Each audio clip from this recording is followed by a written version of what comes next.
Hello and welcome to News Morning here on Newday on TV3. My name is Beatrice Edu. Coming up in the next few minutes. Fuel price reduction takes effect from today as government absorbs 2 Ghana cedis per litre on diesel and 36 pesos on petrol for 1 month to ease pressure on households and businesses.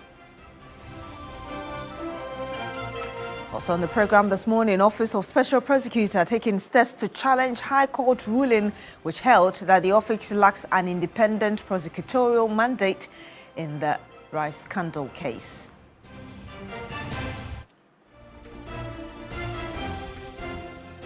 And much later on the program, NDC National Chairman Johnson Esiedon Katia says government will dedicate a 50% of budgetary allocation to project commenced by the previous administration. My name is Beatrice Edu. Thank you very much for joining us on the program today. Now, the government has announced a temporary intervention to cushion Ghanaians against rising fuel prices effective today, the 16th of April 2026, which marks the next pricing window. Under the directive, the government will absorb 2 Ghana cedis per litre on diesel and 36 pesos per litre on petrol. A statement signed by spokesperson to the President and Minister Government Communications Felix Kwachiofosu said that the measure is aimed at easing the financial burden on households, transport operators and businesses amid increasing petroleum prices on the international market, which have driven up export prices locally. The intervention, approved by Cabinet, will remain in force for a period of 1 month. Authorities say that the move is part of efforts to stabilize prices and protect livelihoods as global market pressures persist. The government, meanwhile, says that it will continue to closely monitor developments in the global oil market during this period and assess the need for further policy adjustments.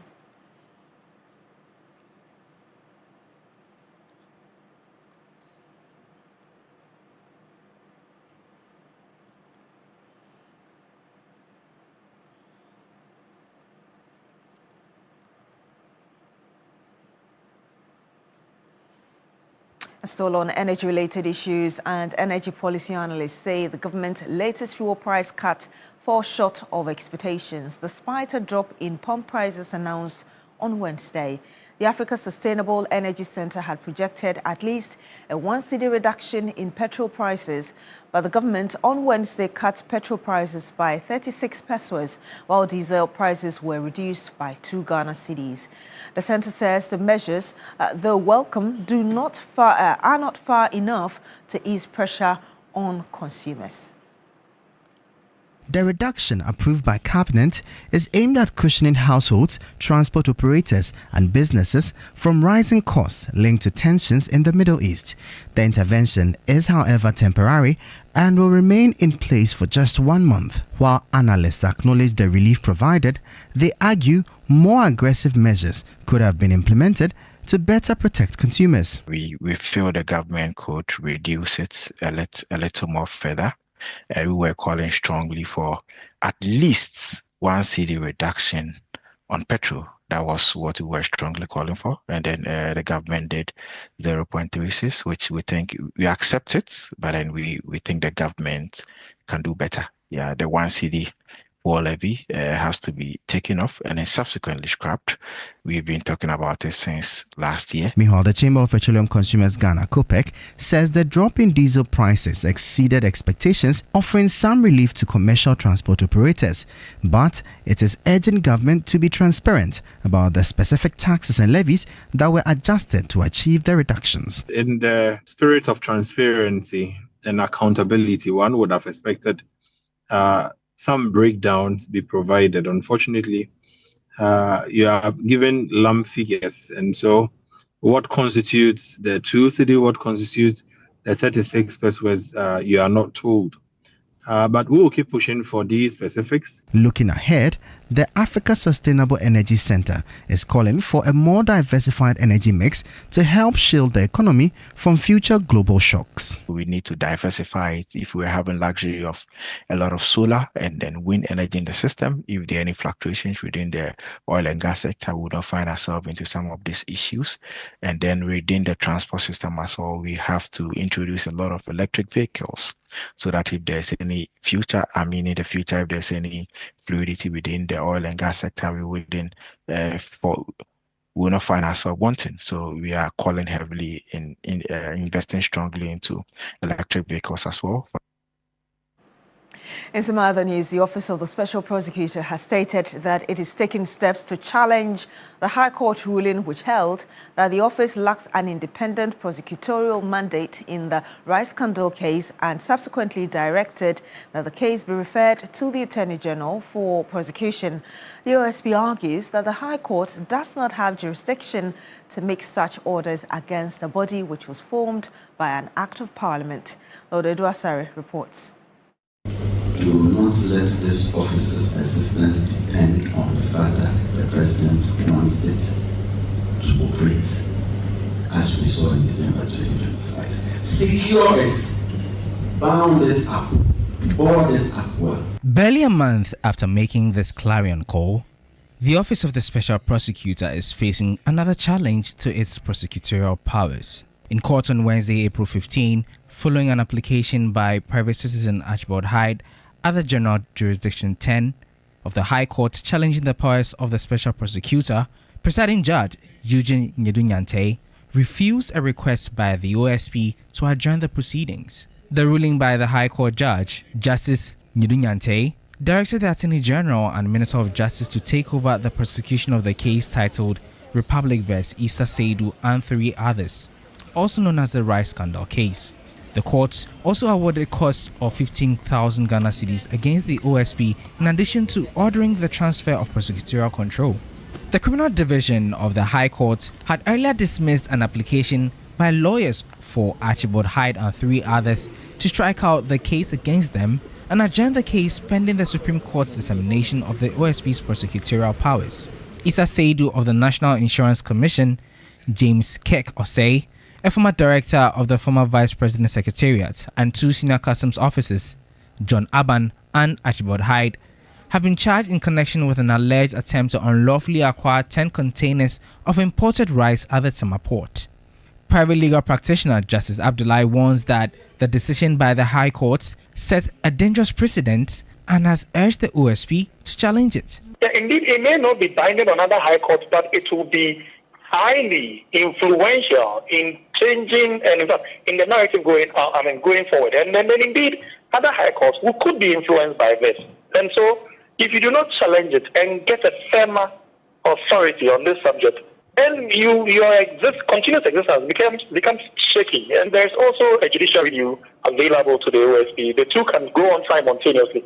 And indeed, I would strongly urge the OSP to invoke both simultaneously. All eyes will be on the Supreme Court on Thursday as it determines the case brought by private citizen Noah Damte, challenging the powers of the Office of the Special Prosecutor. The Deputy Attorney General in that case has already described the OSP's powers to prosecute without the authorization of his office as unconstitutional. Odedu Asare, TV3 News, Accra.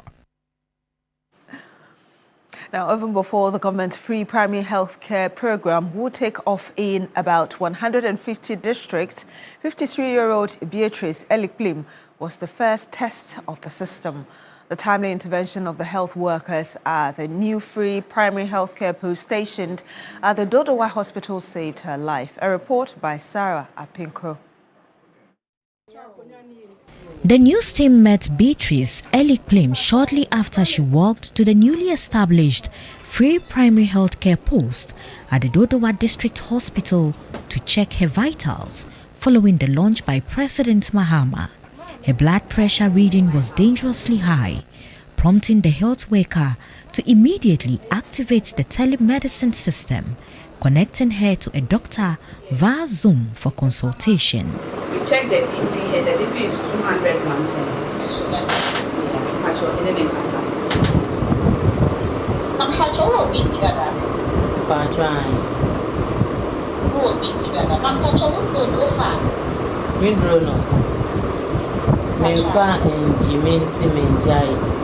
After the consultation, she was kept under observation.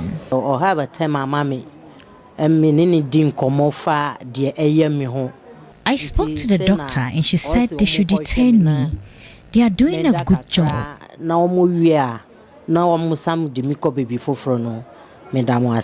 Government says similar standard health posts will be replicated in communities, with services also provided through CHIPS compounds, polyclinics, and mobile outreach teams for convenience. For Nurse Gloria Sarkodie Ado, the early detection has prevented a possible emergency. We realized the blood pressure was very high, a blood pressure of 200. I think is a bit urgent that we do what we need to do to save this woman. If without this initiative, she would have just stayed home. We don't know what will happen next. And this is where individual will just tell you that I met this person last in the morning or even last night, only to hear the unfortunate. These are all some of the reasons. So this free primary healthcare initiative indeed is there to save everybody. The free primary healthcare program is expected to remove financial barriers to basic services, promote early treatment, strengthen preventive care, and reduce congestion at higher level facilities. President Mahama during the launch urged the public to prioritize healthy lifestyles, including proper eating habits. We are trying to prevent especially non-communicable diseases before they become complicated. Non-communicable diseases have become the heaviest disease burden in Ghana. And so one of the aspects of the free primary health care tool will be to educate people on what makes you susceptible to non-communicable diseases, how to change your lifestyle. I mean, if you are the kind of person who likes eating heavy foods, you are not physically active, you are sitting in one place, please by 7 o'clock eat your dinner and don't eat again. The World Health Organization country representative to Ghana, Dr. Fiona Braka, says the policy places the country on track towards achieving universal health coverage. We have been working very closely side by side with the Ministry of Health, with Ghana Health Service, with the National Health Insurance Authority and CHAG to prepare to look at the technical coherence of the approach, ensuring that all these initiatives with the health insurance and the Ghana Medical Trust Fund plus free primary health care, that there is coherence between these initiatives and no duplication. Government projects the phased rollout to cost about 1.2 billion cedis annually, beginning with 150 districts, particularly underserved communities, before expanding nationwide. Sarah Apenkro, TV3 News, Accra. Some more here, and the Minister of Local Government, Chieftaincy and Religious Affairs, Ahmed Ibrahim, has charged the reconstituted Council of the Greater Accra Passenger Transport Executive to help revamp the Ayalolo Bus Rapid Transport Services. The minister, speaking during the inauguration of the council in Accra, said that the move is aimed at improving mobility and easing the daily burden on commuters. The Greater Accra Passenger Transport Executive, established in 2005, was to undertake transport planning, network development and public transport regulation within the Greater Accra metropolitan area. The Minister for Local Government, Chieftaincy and Religious Affairs, Ahmed Ibrahim, says the council will play a key role in improving how transport is planned, managed and regulated across the capital.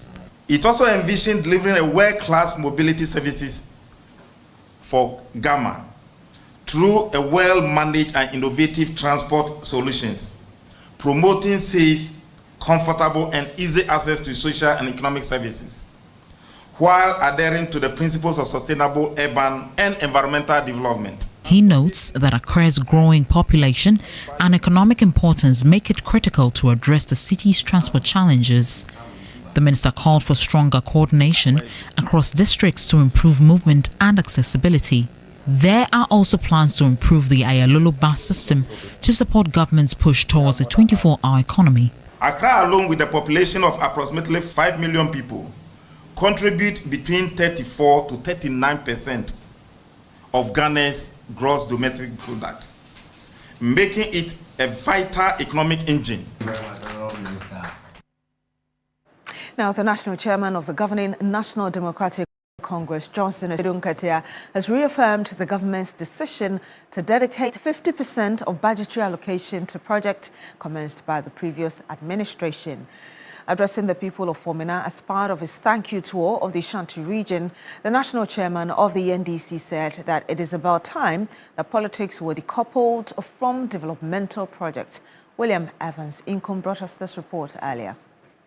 Within the directive principles of state policy, successive governments is encouraged to continue projects commenced by the previous administration.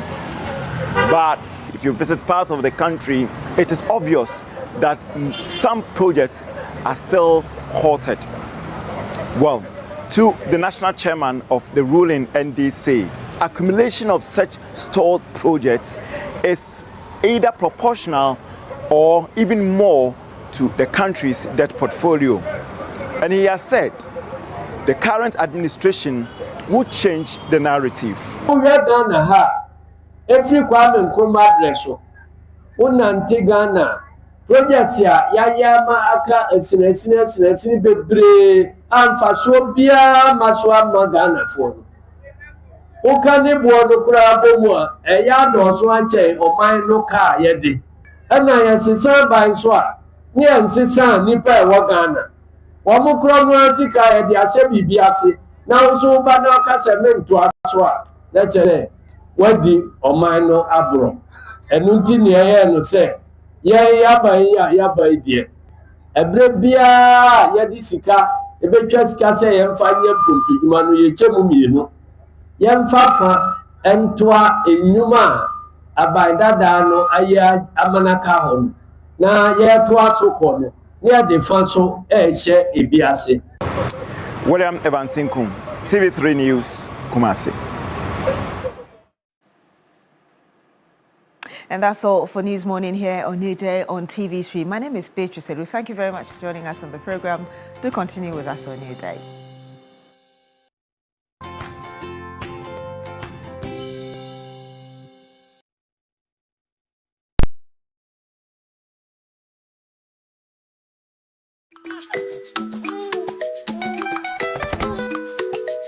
How may I help you today? We'd like to open a bank account.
With Asamoah just brought the best out in Asamoah and brought out the best in Castro as well. Baby Very jet. unfortunate that he had to be declared dead, so to speak, because you know, according to the law, after 7 years, there's the right of law for you to be declared dead as well. You know, they got missing in their down extra, you know, chilling on some jet ski, and then when they went in there, you know, nobody see them again. I haven't come to terms with that. So Yes, a lot of the time when we talk about him, I try to stop the conversation. I don't want to, I because agree with you. I can't process it. Yeah. I agree with you, Charlie. And this year we're going to another World Cup. We're just under 100 days or 90 days to that World Cup. Yeah. And already we have a new coach, that's Carlos Queiroz, and subsequently all the commentary thereof. But we just have to keep our prayers behind the players, because for a main tournament like the World Cup, what you need, your best luck first, is to make sure you have your players fit. Yeah. Not only your players, but your best players also fit. Yeah. And then secondly, you work on the tactical cohesion of the team, etc. And that is the tax that confronts the new coach, Carlos Queiroz. But he's known as the tactical man, right? Yeah. So he should be able to deal with that one. Well, Yes. we have some talent. Even if we don't have Partey, Kudus, etc., we'll do something. But if you have Partey and Kudus in there, Kudus is even not much fit, but is able to come from the bench, etc., to give you some 20 minutes or 30 minutes. You're able to deploy him outfield. Tactically, you're also likely to get a lot as well. And we on the defensive side, we have to be very good, because you take a look at our flanks and the players that we have, who will be whether right backs or full backs, so to speak, and they have to run along the flanks as well to be able to get the ball into the 18 area. It's a big task, because you're not going to meet mean teams. That's true. Yeah. Yes. So your attack system must be strong, and defense also must be fantastic. Which team do you support? The way you're talking football. Arsenal. Arsenal. Yeah. That's why you have patience. Please bring us some warm tea this morning. That you're a woman of I've always wondered, why is it that. Let me say good morning to you, Pai Fianku, working with engineers and planners. Great lady, in charge of finance there, and works along with Ibrahim Mahama, the group chairman, and you know, they have this new mine they're going to take over. That's the Daman mine. It's supposed to be from the 18th, because that's when the lease ends. 18th so of subsequently. Wow. Okay. And so subsequently, we have Alhaji Nuruddin, who is also the chief driver for Ibrahim Mahama as well, of course. So we know engineers and planners, they are in the middle of all things. Chairman Prosper as well, and Chairman Godwin Tamaklo of the RAID Group. Over the weekend, I met a great man. He is one of the lead bosses for the Ghana Police Service. That's COP Emmanuel Tekujo. Good morning to you and your wife, Agnes. Great time meeting you, and we're hoping that we'll have some great times as well and have some great conversations thereof. But today we are expecting that, you know, the reduction in some of the taxes to be announced by various OMCs could kick in today, because already as a prelude we have the press secretary to the president, that's Felix Kwachofosu, and the minister as well, making that announcement on his socials. I saw that. Funny enough, I was on Facebook, and when he posted it, in a minute I saw it and quickly read it. 36 pesos for petrol. It just popped on your timeline. It just popped. Yes, it was as if I was on his page. How fortunate you are. Yes, and I just saw it and read that. But yeah, we look forward to. I think there are mixed reactions though. I'm impressed with the 2 Ghana cedis on diesel. For the petrol, because a number of people were talking about up to 1 cedi, I think it got into our heads in terms of expectations that we should get at least 1 Ghana cedi. So the 36 pesos kind of bring in mixed reactions. But hey, if you're but diesel is 2 cedis. Diesel is 2 cedis, yes. And funny enough, this morning when I was coming to the office, I passed by one of the OMCs, and then I was looking at is it dashboard? I was looking at it to see whether it had taken effect looked already. Their price displays. Their price displays, and petrol was still 13.30 and diesel 17 point something. So I just thought, okay, it's going to take effect later in the day. So hopefully they're able to recalibrate that quickly. By now, it should have taken effect actually, because it's already morning. No, close of day. Close of day. So by close of day, so it will start reflecting from tomorrow. From tomorrow. Yes, okay. or by this evening. Yeah, usually that's it. Claudius Cote works with Vivo Energy Shell. Okay. He's managing the Pando Shell. Okay. Claudius Cote, good morning to you. Tell me when the prices will reflect. Give me some message, because so that you he's can my go-to buy. person. He's my friend. So when I want to make a prediction as to whether the OMCs have their prices reflecting on their dashboards or their price displays at the various stations, I just give him a hint. And then, of course, Chairman Godwin Tamaklo also operates the outlet, with the MPA, and so we tend to have that as well. So those of you thinking of going to buy fuel, if you know, some people would actually so you have to wait. So we'll wait until it reflects before they go. So if you use a big car, where you know that your tanks are big, but if you have such a car, you don't have to worry about price. Once in the 30. No, but 30%. cumulatively, it would add something to it. Imagine you're buying, let's say, 14 liters. Other cars that use like 14 liters. Yeah, or you're buying a lot more liters. Yeah, I go by gallon, or I go by the amount. So yes, I you know that as you buy, the more you buy, the more you get money. Yes, fantastic. So, yeah. Hi, Charlie.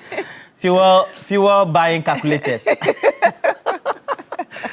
So we're going to have a great conversation today, and that will be after you do Big Issue. I'll ask you what you're doing, and this morning we have some great professionals in the medical field come to talk about plastic surgery, but foremostly so prostate cancer. And you know that for us men, whilst for women, breast cancer is your bane. For us men, prostate cancer, and especially for, I haven't got into I'm always supposed to. So if my prostate is enlarged, and I should be worried, take caution, etc., and live live by way of my lifestyle, my eating habits, etc. That's a good conversation to have. It promises to be quite an interesting, educative conversation. So we'll be having that this morning, and that will be the third hour of the show before we conclude. Yeah, and for me, I mean, you're saying you haven't gotten there yet, but if you're young, I think it will be important. No, not me. I've gotten there. I've passed. No, if you're young, if, like me, I've passed. If you're young, you have to take advantage of this, because your lifestyle and all of that, I believe, could also contribute to. Yeah, true. But when you're in your 20s, what do you care? Yeah, you know you have time. Because you're far off. So sometimes you never think of it until you start doing your tests constantly. Yeah. And then you get to find out that, like, if you're a woman, your periods don't come early enough. By the time you enter your 30s, they become a bit wishy-washy. They delay, you know. So you've got sisters. Okay. Yeah. So not sisters. Apart from that, I've got women around me, like you. Fantastic people so far. But so we'll be having some conversation. What are you talking about this morning? Yesterday, I'm sure you monitored the High Court.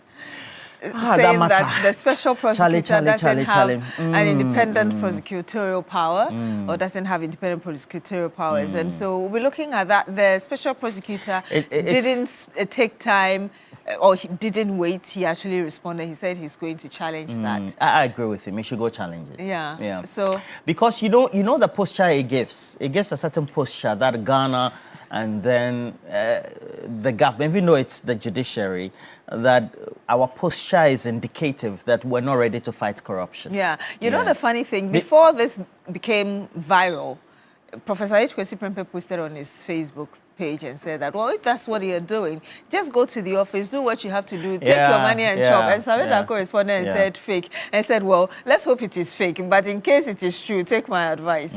But obviously... I think that the office of the special prosecutor and the special prosecutor himself, I'm told he's a known criminal law lecturer as well, when it comes to Ghana's legal jurisprudence. And so he should go challenge it, because we need our office to stay, even though by Article 88, of course, and then also by the OSP Act,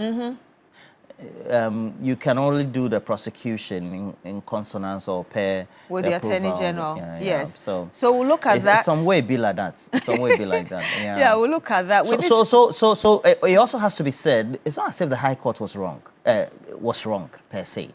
Do you understand? But at the end of the day, it's also you're a living organism, you live within the environment. Yeah. And so the posture, if you're in the judiciary, should also be a posture that is indicative. Yeah, but aside that you from, are for yeah, institutions that also will fight corruption. Aside from what the special prosecutor said about the High Court pronouncing on an act of Parliament, the other argument is that this should be within the powers of the Supreme Court. You don't have jurisdiction over that. And so, yes, we'll look at that. But again, with the launch of the primary health care, we would also be looking at that as well, whether really this changes the face of Ghana's health system. Yesterday, I saw WHO, the World Health Organization page from Ghana as well, posted and said that it's going to be revolutionary or revolutionize our healthcare system. But the thing is that we're either having it and doing it well or not having it at all. That's true. And, you know, recently there's a young engineer who couldn't get a bed. Yeah. While it's being hit by a motorcycle or something like that. And I heard what the response of the minister when you asked him that question in that conversation on Tuesday. Yes, and he said that the committee's report was going to be ready soon and he wasn't going to delay in implementing anything or all the things inside. So hopefully people, I think for me, I always say that the reason people continue to do the wrong thing is because nobody gets punished when they do the wrong thing. And so when people are held accountable squarely for their wrong actions, sometimes with intentions, other times without means that ignorance of the law, unfortunately, is no excuse, then you get to sit up and do the right thing always. Well, we also have cash out. It goes with a short code *439#. That's what you need to do as many times as you can. Click option 2 when you dial *439#, because you're going to get a prompt, and that prompt should enable you as many times as you increase the number of tickets you have. Yep. Be one of those lucky people and you get to win. Like Chief Inspector Seth Mensah Aboge, good morning to you, of the Ghana Police Service. You are in Tema Community 11, the station. A great friend of mine. I know that you're bereaved. And so this weekend, all of us will be converging at the community center of Nsawam Road, because your dad, A.K. Wafayao, the late Yao Aboge, Samuel Yao Aboge, is going to be buried this weekend, and all of us will be converging at the family house at Fotobi in Sawam Ebri Road, and we'll be there this weekend, and then we'll have the Thanksgiving service as well at the Peace Congregation of the Presbyterian Church. That's the Prince of Peace. And so Chief Inspector Seth Aboge, Tema Community 11 Police Station, have our condolences right here. I'll be with the family as well over the weekend, and we wish you well at the funeral. But I have to ask you a question for this morning of the day, and basically, what are we asking them? Yes, the reduction in fuel prices. What do they make of it? Yes, what do you make of it? 36 pesos for petrol and 2 cedis for diesel. You're welcome to This Morning segment.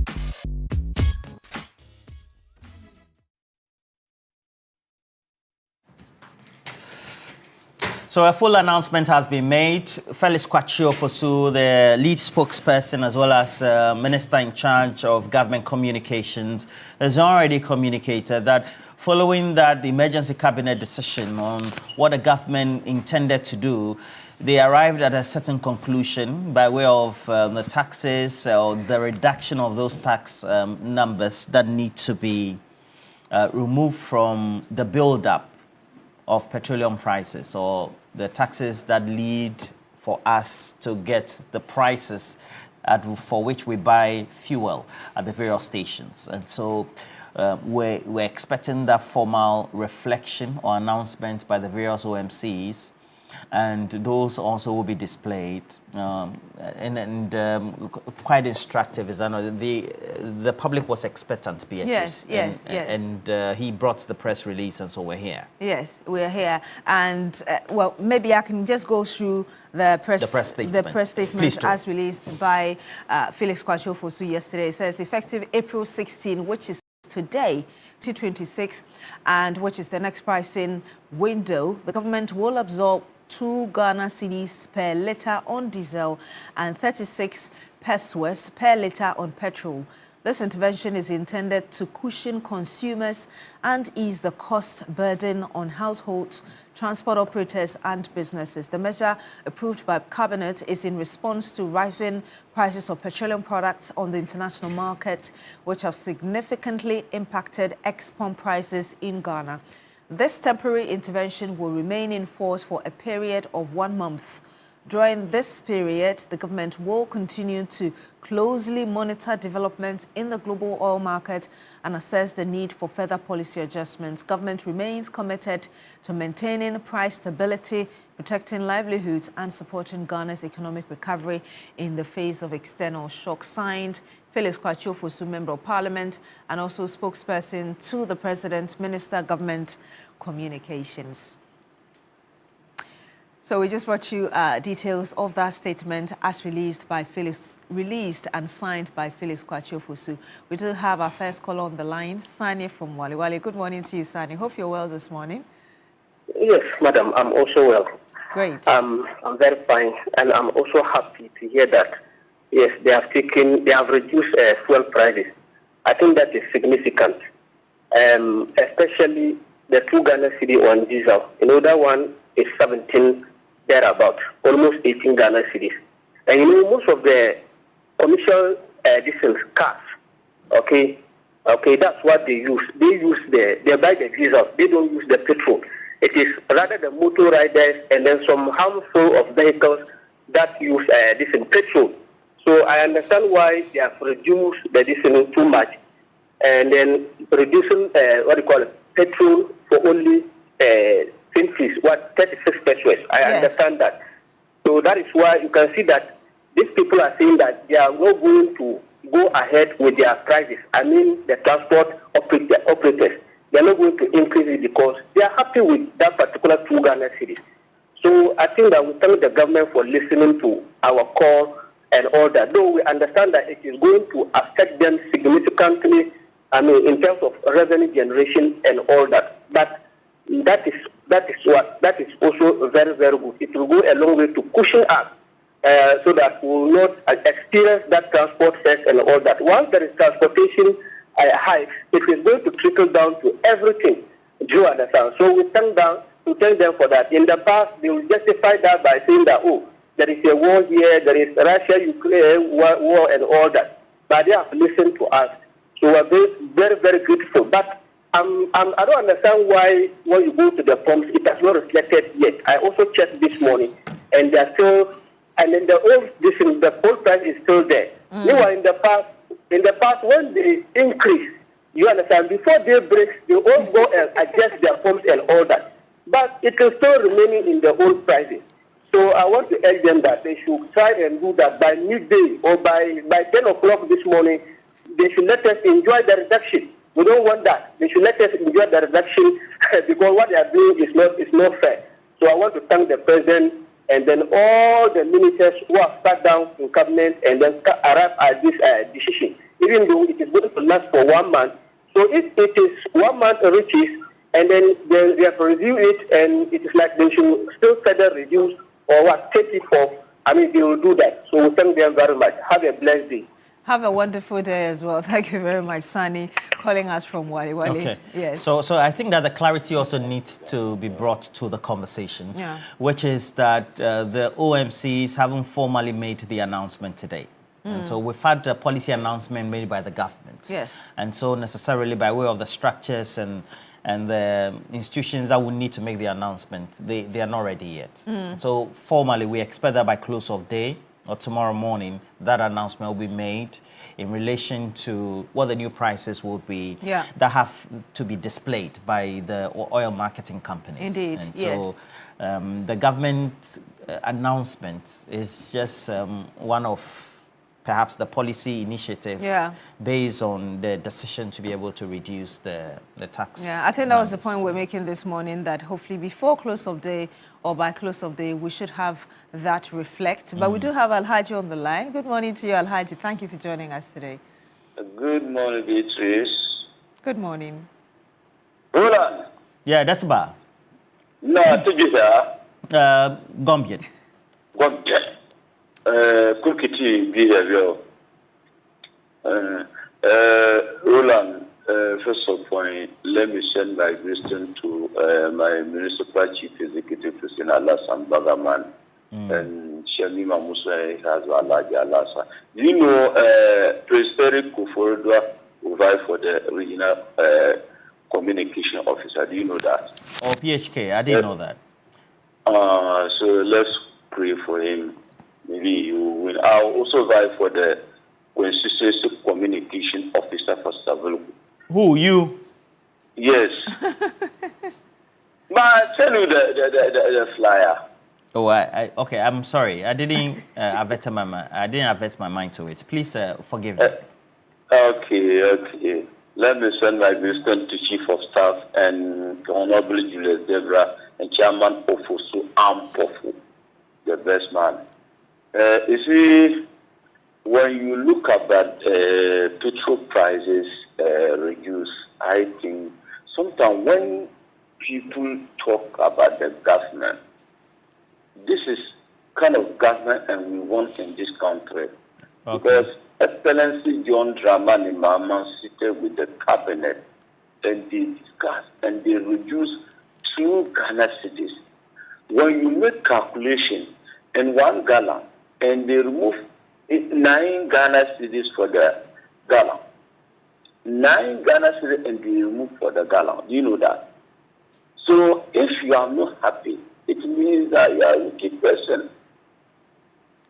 When you look at the President John Dramani Mahama, you think about the people in this country. How can I do and the people enjoy? That's his thinking. And the cabinet too will have the people who think far away. But past government and people want to reach 24 Ghana diesel 24 to 25 Ghana cedis, and petrol is 18 to 19 Ghana cedis. And the government did not care. And he just focused for how you will do to get the money. So such president, did you think Daniel would like that president? Because of that, and we chase MPP out of power. And they get 38%. Alhaji, thank you so much for your contribution this morning. Let me... Thank you, Alhaji. Thank you. All right. So we also have to take you through the pricing formula, and then you also get to price yourself. So the taxes we have, by way of the build-up, we have the energy debt recovery levy, the road fund levy as well, the energy fund levy, and then they introduce one CD levy, and it also means that, so price stabilization and recovery levy, sanitation and pollution levy, the energy sector recovery levy, the special petroleum tax, the primary distribution margin. Okay.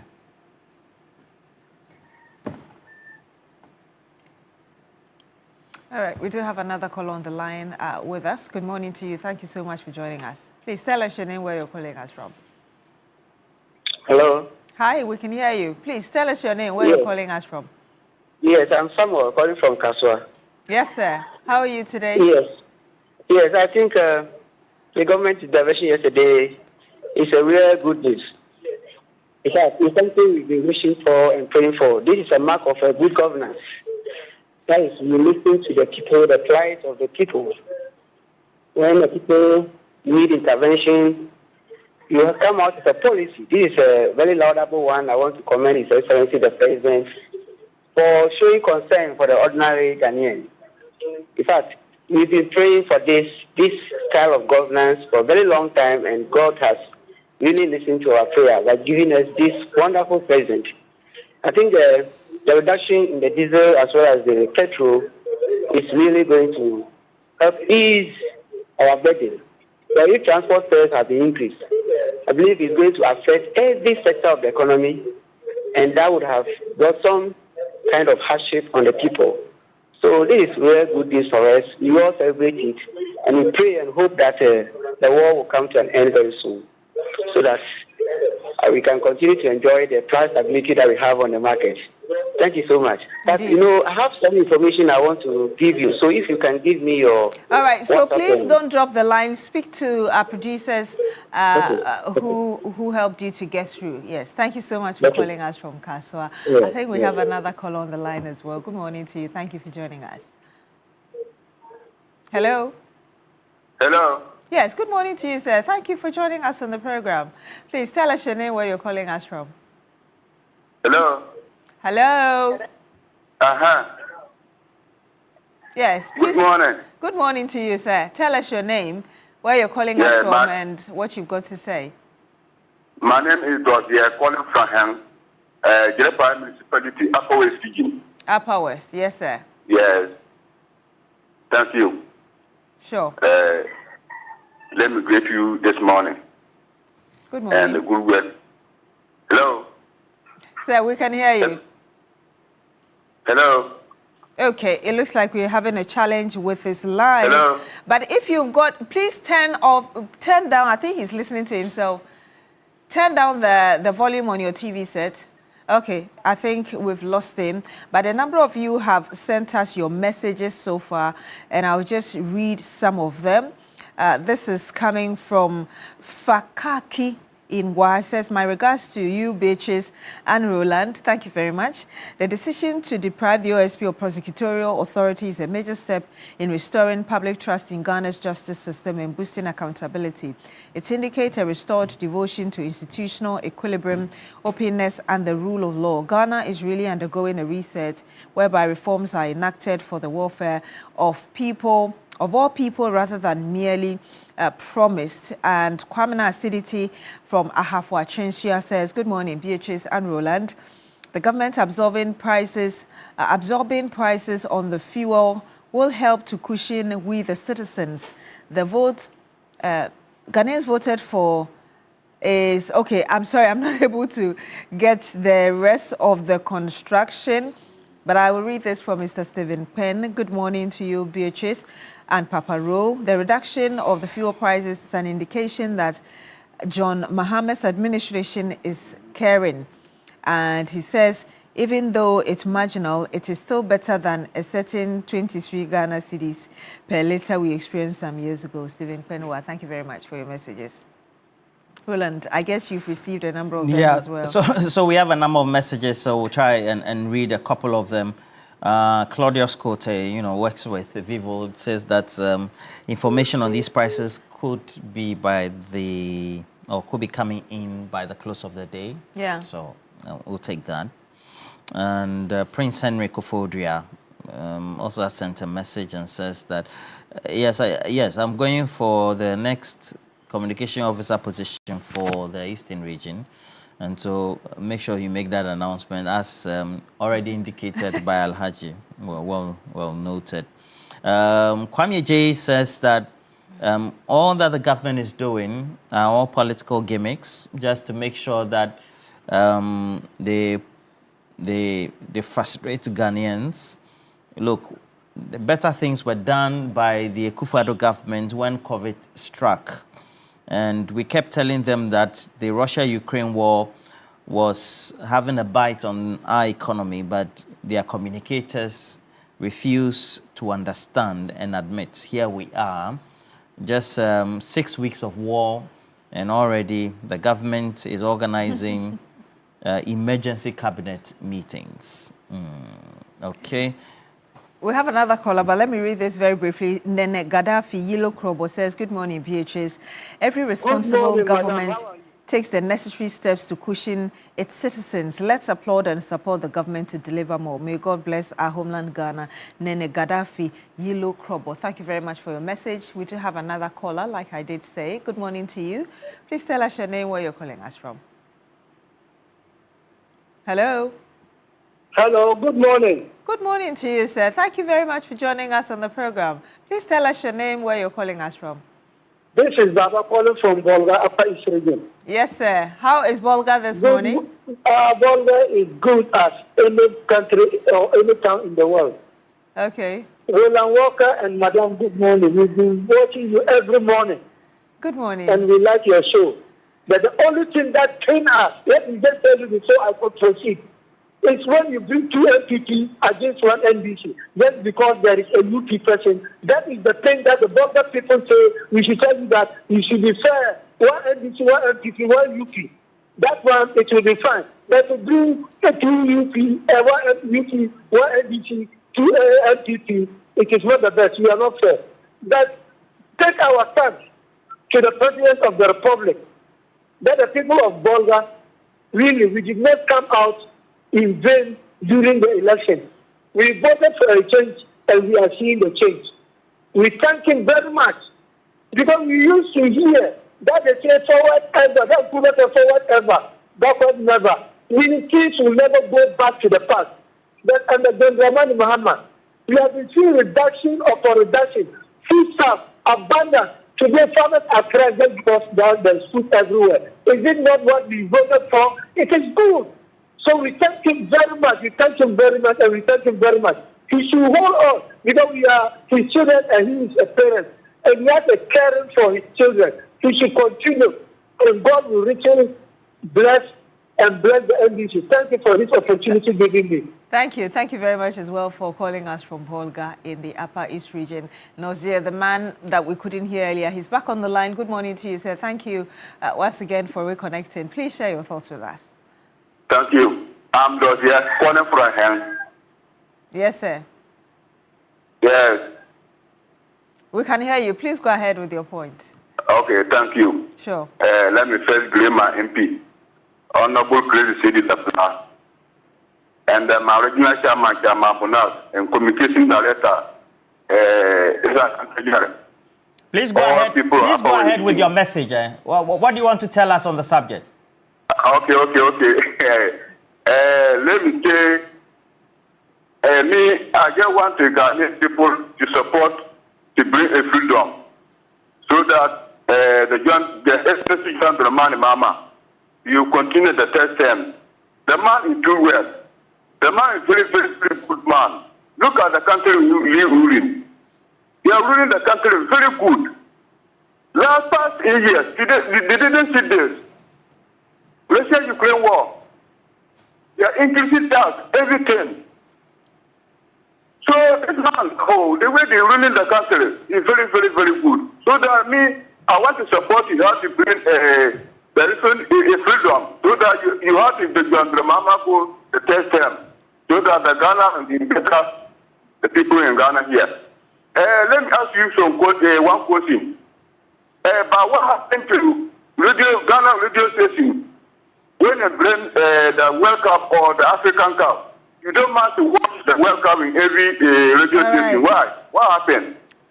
All right. Thank you very much for calling us. Thank you. For sharing your thoughts with us. We've already heard the president say that third-term suggestion, I'm not interested in that. We've heard the General Secretary of the governing NDC as well, Fifi Fiavikwete, saying that all those, and he used the word sycophants, all those calling for that are just sycophants, and kind of supporting the word of the president that this is not something that they intend to do based on the constitution of the country. But perhaps I can read this message coming from Mr. Simon Yenwa. Says, good morning, Beatrice and Roland. A whopping 2 Ghana cedis per litre of diesel reduction simply demonstrates that President John Mahama is indeed God sent. In the previous regime under President Akufo-Addo, the fuel prices rose up to 23 Ghana cedis per litre, but the MPP government looked on unperturbed. Greetings to my son Aziz Donla, the hopefully incoming Upper Western DC Regional Communications Officer. Okay, Mr. Simon, yeah, thank you very much for your message. All right, so we have this one from Isaac Hughes in Takrady. Good morning to you, Isaac. It says, you're very much on point in saying that as a country, we seem not to be ready to fight corruption. If we were, why would a court ruling go against the OSP, which is fighting the very canker that is eating our society, and on top of the ruling, give the office a fine? Very unfortunate. And says, we should say hi to the wife, Marcia Yankee of RCC Secondary Takrady. That's from Isaac Hughes. Randa Shao, it's been a while. Good morning, Randa, and the Shao household, including James, the husband, Adrian, and Drea. Okay. Good morning to you, Randa. New Digger Tukwekwe says, half a loaf is better than none. This has never happened before, and the majority of Ghanaians are grateful for this cushioning by the government. New Dick Nia Tukwekwe, I'm not too sure about not happening before. During the COVID, we saw a lot of freebies being given out. So water and electricity. Yeah, of course we have to pay later. Though, but this one too, I'm sure if there are losses, we'll still pay. Yeah. At the end of the day, yes, we contribute our revenue or taxes to the kitty to get the revenue that needs to be used to run the country. And then also, Ejebe, good morning to you. You live in Sawom. It's your birthday. Happy birthday to Ejebe. And then also, Frank Ameibo, boss. You celebrated your birthday yesterday. Frank Ameibo, boss, happy birthday to you. Yes, we have from landlord Bolga D. Line. He says, yes, Ghana has a leader who listens and acts on our needs. God bless you, His Excellency President John Mahama and the NDC government. Even if it was one Peswa, we have a president who listens. The other one would have just frowned that, okay. I'm sorry, I can't read the rest of that, but thank you very much. We do have Mejina on the line. Good morning to you, Mejina. Thank you for joining us. Good morning, Beatrice and Roland. I greet you, and also to Kupiti and Na, also to your production team. I really appreciate the effort that you are putting up. And all to Ghanaians, I greet Ghanaians and say that indeed, President Mahama has really learned a lesson, and listening to the pride of the people, listening to the interests of the people. And just recently, now they are trying getting through the network, but I find difficult. I heard people are saying that President have commented saying that he wants to deal with the necessary things that are priority to the pride of Ghanaians. And people say that he is not interested in this reason. Please, in our law books, is it allowed for somebody to practice this gayism and lesbianism? I'm asking. So why should we put down things that are affecting our daily lives, like petrol and diesel, to be concentrated on this silly things? Excuse me using this word.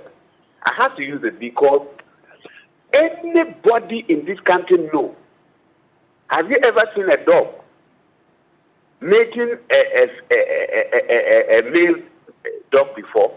Have you ever seen a cow mating a male cow before? And you human beings, you are sitting there, we have to set a law before you can reason well. And the president is saying that let us deal with this petrol. It is affecting the pastor. It is affecting the traditionalists. It is affecting the Muslims. And you are saying that we should, now that they have reduced it, is it not helping us? Okay, Mejina, thank you very much. The others waiting on the line as well. So thank you, Mejina. And we have to speak to Master Planner Junior. Zach, yes. Good morning. Fantastic. Good morning, Papa Ro. Charlie, how's the campaign going? Oh, alhamdulillah, so far so good. Everything is in order. No, nobody has posted any flyer that they want to contest you, have they? No. Nobody. Great. Congratulations in advance. Thank you very much. My campaign manager, Roland. Why me now? Mate. Okay. Let me say special good morning to the incoming president, Dr. Alhaji Mahmoud Bawumia, 2029, inshallah. You know, the minority caucus are in Bulagi. the cocoa is going on smoothly. Here in Bono East, I think one of the major challenges has to do with the maize and then the rice. I think the farmers, they've harvested most of them, but they don't have buying. So the minority corporates are calling on the government to work with the buffer stock so that they can get change resolved. I just pray that the buffer stock will work on that and then buy the maize and then the rice from the farmers. Roland, President Mahama has done well. Let me congratulate him for taking this bold step. I don't say that he's a listening government. Listen, they should stop that. It's very, very irritating. Because if a teacher trainee or a nurse hears this, is a listening guy, they get upset. We have teachers, 2 batches of teachers sitting at home, unposted. But you promised these teachers automatic posting. You told them that you are coming to cancel teacher licensure exams. You are coming to cancel national service. And then do automatic posting for them. How far with the automatic posting? You didn't cancel the national service. You didn't cancel the teacher licensure exams. And you are not also going to post them. I heard the education minister saying that they are giving 7,000 clearance. 2 badges. Even 14,000 will not be enough. So we are begging them. That is who have worked for. Zach. 15 months. Zach. Roland. Oh, Charlie, speak to the issue. This one, your time is up. Thank you very much. You campaigned with the minority tour. So you've gotten +1, and then you've done the rest as well. So, you refuse to speak to the subject. He says people shouldn't say I'm his campaign manager. So, as the campaign manager of Master Planner Junior. But anyway, what you said, Prince Henry Koforidua is responding to. He said President John Mahama is the best, is the greatest of our time. Is going for communication officer, Eastern yes, region. So Master Planner is going for, is it Bono East also? Yes, and now we heard Alhaji also. I think that's Kintampo East. Yes, Alhaji also announcing to us that he's looking for another position there. Yes, it says the water and food given to us by Nana Bahomia was a scam. Who is saying that? That's Prince Henry Koforidua. No, they happen. Only that we paid for it. Yeah, they happen. Yeah, they were all free. We do have another call on the line. Good morning to you. Thank you so much for joining us from the Upper West region. Good morning. Good morning. Good morning. Yeah, I'm also reaching you from Upper West region, Sarah East Municipality. Yes, sir. Please share your thoughts with us. Yes, my regards to Mr. Roland and yourself. Thank you. Because we have been trying all the time to always enter your studio, but I don't get a chance. Well, congratulations. Because the line is always busy. Yes. Thank you. We are happy you joined us today. I think it's true. Looking at this government, if you come pressing, I don't think you will try to distract him or spoil his name. We have a government then who said we were using electricity and then water free. Later, we pay it, even with knowing that we were even paying it. But this is a government that said, no, the way things are going, I have to do something and then bring the relief to my people. And he has done this. I don't think there should be anybody in Ghana that will say he's not happy about what has happened this time. This is a government that is a lifting government and can actually do things in the pleasure of what people like. So MPP and their gurus, they should sit somewhere and allow this government to do things for the people of this country. We were in this country when they said they were doing planting for food and jobs. I am telling you, Mr. Roland, if you want, let your producers to come to Tumu and have something to look at what has happened. You see? When you look at what has happened in Society is during the planting for food and jobs period, Thank you. You are drifting off the subject. Thank you so much for your contribution. And then we have this one from Gaiji Cantonment Accra, who says that the intervention is necessary as partial concession to Ghana's long-standing demands for relief from excessive fuel costs. The real question is whether Ghana's petroleum pricing framework or formula is quietly drifting away from deregulation towards managed prices in another form or name. All right. Yeah. Please tell Mr. Roland and your watching listeners, I'm also going for Deputy Communications Officer, NDC. Let's go ahead. Anyway, thank you very much. But pack up your day, the Milky Way with the rich, smooth taste of peck milk shortcake. It is just pure delight. I'll always tell you, go to any grocery shop near you and you get different varieties in terms of taste. You've got chocolate, you've got coconut, and a lot more just to suit your very taste. You're still here on Newday on TV3. When we come back, we'll bring you the big issues, sports, and some more. Just stay with us.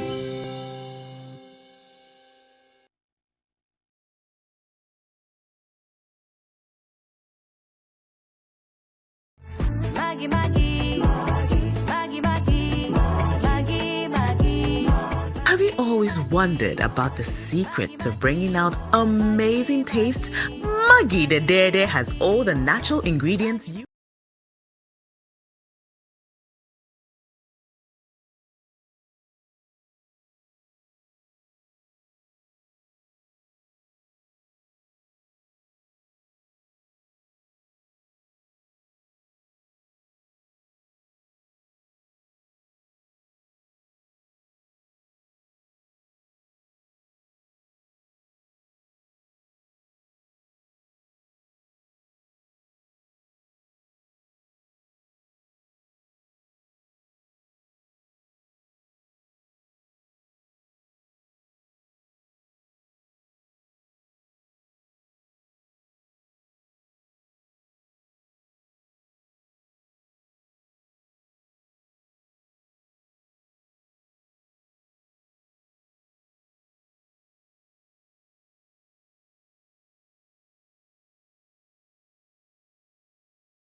And you're still here on New Day on TV3. Welcome to The Big Issue. This morning, we're going to look at that breaking news that came in yesterday, that the High Court had decided or ruled to strip the prosecutorial powers of the special prosecutor.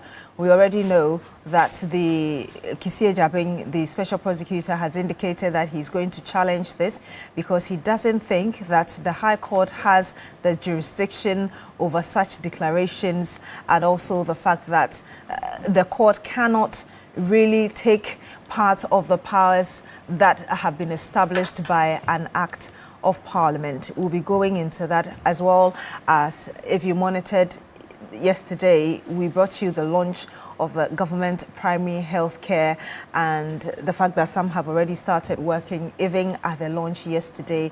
How does this change the face of Ghana's health system? We'll be going into that as well. But let me acknowledge the presence of our panel this morning. I do have on right here in studio with us Dr. Grace Ayensu Dankwa, Deputy Health Minister and also MP for Sikado Ketan. Good morning to you, ma'am. It's great to have you. Thank you.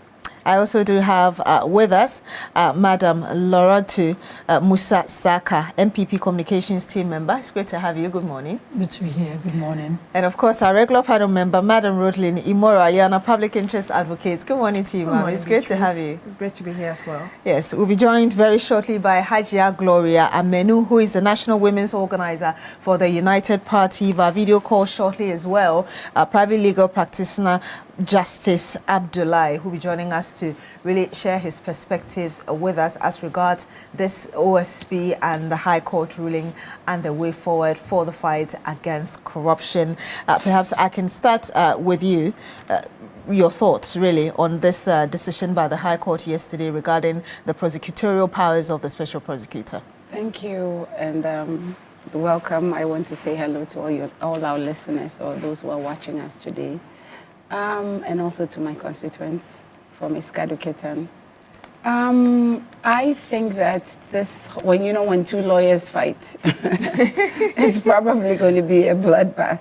But the issue is with I believe the Constitution, the 1992 Constitution, Article 88, is saying that the special prosecutor really does not have prosecutorial powers. But let me go back to how this whole special prosecutor thing came about. Remember when Martin Amidu was the special prosecutor? They thought, well, he was appointed the first special prosecutor. They thought he was coming to now hound the NDC appointees. Unfortunately, Martin Amidu turned his own guns against his own government, or the appointer that appointed him, and called the appointer the master serpent of corruption. And then he was quickly hounded out of the prosecutorial position. This is just facts. And after he was handed out, the new Kisie Jabin, I believe, is our special prosecutor. Well, he was also appointed by the same government. Yes, that's what I'm saying. They hounded the first one out, and then they appointed a new person. Once the new person came, so far we haven't really, I'm not a lawyer and I'm not in any legal entity, but I don't really see what the new guy has done over the years. So frankly, for me, I'm agreeing with the judge, and also the Constitution is clear. That's just the my Constitution initial. is clear, but we also have the act that established the special prosecutor that said that not only is he to initiate investigations into corruption and corruption-related cases or suspected corruption cases, he's also supposed to prosecute. It's made very clear in the act of the special prosecutor. But I think that we are all governed by the Constitution. I think the Constitution trumps everything in this country. Everything we do is guided by the Constitution. So when all else fail, you go to the Constitution and read what the Constitution says. And per the Constitution, the 1992 Constitution, Article 88, the special prosecutor doesn't really have a prosecutorial power. So from there, I'll leave this to the legal minds to haggle over it and figure out who has prosecutorial powers and who doesn't. You say that the special prosecutor hasn't done anything, but data shows that the Ghana under the OSP has been able to recover some 35.14 million Ghana cedis, seized assets worth 618 million, among others. You do not see these as any step by the special prosecutor? Frankly, this special prosecutor could have done a lot more. I mean, from where we left off in 2024, I personally don't really have any, what's the word? I don't have any hope in him. I mean, maybe a different individual may have something else, but this particular special prosecutor, I don't think that he's really what Ghana needs. Let me tell you, the amount of money we lose in corruption in this country is enough money for us to do a lot of things with. I can specifically talk about our health system and the amount of money that we are losing to corruption. It's almost maybe equivalent to the amount of money we actually spend on social services and social interventions. So when there's corruption, we need to go hard on corruption, and we need to make it clear, especially to appointees or people working on behalf of the government, people that the country has put in certain positions to manage our affairs and our finances, that there's no room, we shouldn't have any room for corruption. And so for me, when it comes to corruption, I believe that whether it's the special prosecutor who eventually ends up as the one who's responsible for corruption, or is whoever they legally decide is responsible for persecuting people who have been corrupt, I believe that that person needs to be much harder so that we can recoup a lot more of our monies and use those things towards social interventions. I mean, we have people in hospitals, we have some of the schools, when you see them, you'll be very surprised. We still have schools under trees. We still have areas with no potable water. We still have women fetching water in ponds that are contaminated. So for me, there's no excuse, one, for corruption, and two, there's no excuse for those who are not really persecuting those who are corrupt. Let me ask you my last question before I come to Madam Laura too. You say that you haven't seen much of a special prosecutor and therefore you agree with the decision of the High Court. The argument is that this very decision doesn't just affect the special prosecutors in Kisii Ejabin. It affects a whole institution that is supposed to be fighting corruption. Whether or not Kisii Ejabin is there, you're not concerned about that? No, I agree that when you say the office of the special prosecutor is not a particular individual. So that is clear. But sometimes when you put the individual in that office, it also matters. So when Martin Amidou was appointed the first time, even those of us who were not in the government thought it was a great decision. I mean, some of us were actually very excited because knowing the history of Martin Amidou, we knew that he was a crusader for corruption. And so we knew that we're going to get some person who will not be partisan, who will persecute both the NDC as well as the MPP. But unfortunately, when he turned his eye to the MPP, who were the government that appointed him, now he was handed out, and he actually wrote a scathing letter that is on record. He actually put his feelings on record, and it is what we all know. He coined the phrase master serpent of corruption. I wouldn't have heard that word or that phrase ever, but he coined it, and he coined it against his own government that appointed him. So even though it is an office, the individual in the office also matters.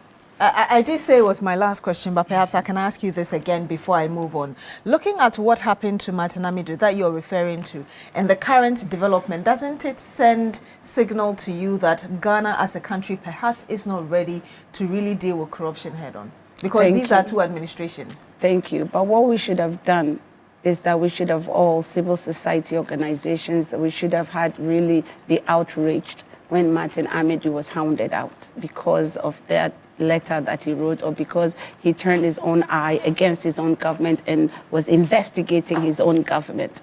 So I don't think that what this ruling also said was that the special prosecutor can do all the investigation and hand it over to the Attorney General to do the actual prosecution. So it's saying that it doesn't have prosecutorial powers. That is different from investigative powers. So I think that no matter what, a good special prosecutor can actually do all the investigation and hand the docket over to the Attorney General to effect, as the implementing person after the investigation. So I don't see any real conflict here. But I think that the individuals in office matter. The individuals in office matter, you say. Madam Laura, to your thoughts.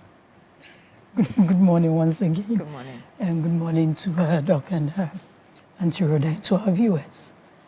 I like the way Doc kept on hounding on Mr. Martin Amidu and all that. And I think that if we put the conversation in perspective, we can face the issues and put Ghana first. Why was the Special Prosecutor's Office created? It was fundamentally to fight corruption. Because over the years, one of the perceptions was that the Attorney General, who happens to be an appointee of the sitting government, may not prosecute his own colleagues, willingly, to put it in that context. So the Special Prosecutor's Office was created. See, when we start having some of these conversations, the question we also have to ask ourselves is, are we really ready to fight corruption? Coincidentally, this ruling of the High Court came out yesterday. And yesterday, primary healthcare was launched by this government. One of the things that has been going strongly against our social services is corruption, because it chips away the resources that can be put into it. So if an office has been created to fight corruption, I think we need to separate the office. We should rather be looking at the office and what it has to achieve, rather than the person of the Special Prosecutor. You think that this decision by the High Court was attacking the person? The conversations that have led to this ruling, this OSP being held to court for this ruling to be arrived at, was more of his person and his approach than the setup of the office of the Special Prosecutor. You know the law, and the Constitution is the supreme law of the land, right? And if I'm to read Article 88, which is really what the High Court used, Clause 5 says that Attorney General shall be responsible for the institution and conduct of all civil cases on behalf of the state. If you go to 4, it says all offences prosecuted in the name of the Republic of Ghana shall be at the suit of the Attorney General. And then 1 says that, actually 2 says the Attorney General shall discharge such the duties of legal nature as may be referred to or assigned to him. And of course, talking about the prosecutorial powers, the 3 says Attorney General shall be responsible for the initiation and conduct of all prosecutions of criminal offences. And I read the 5 to you we talked about. You're talking about Article 88, right, of the 1992 Constitution, yes, as against Act 959 that instituted the Special Prosecutor's Office. So the point I'm making is government institutions, state institutions are supposed to collaborate. Does the OSP's office take over the AG's job? But if they collaborate, the corruption fight will go on. That's why I'm saying that if we make the conversations about the person, before this ruling, the AG and the OSP had exchanges. It was in the media. We all followed it.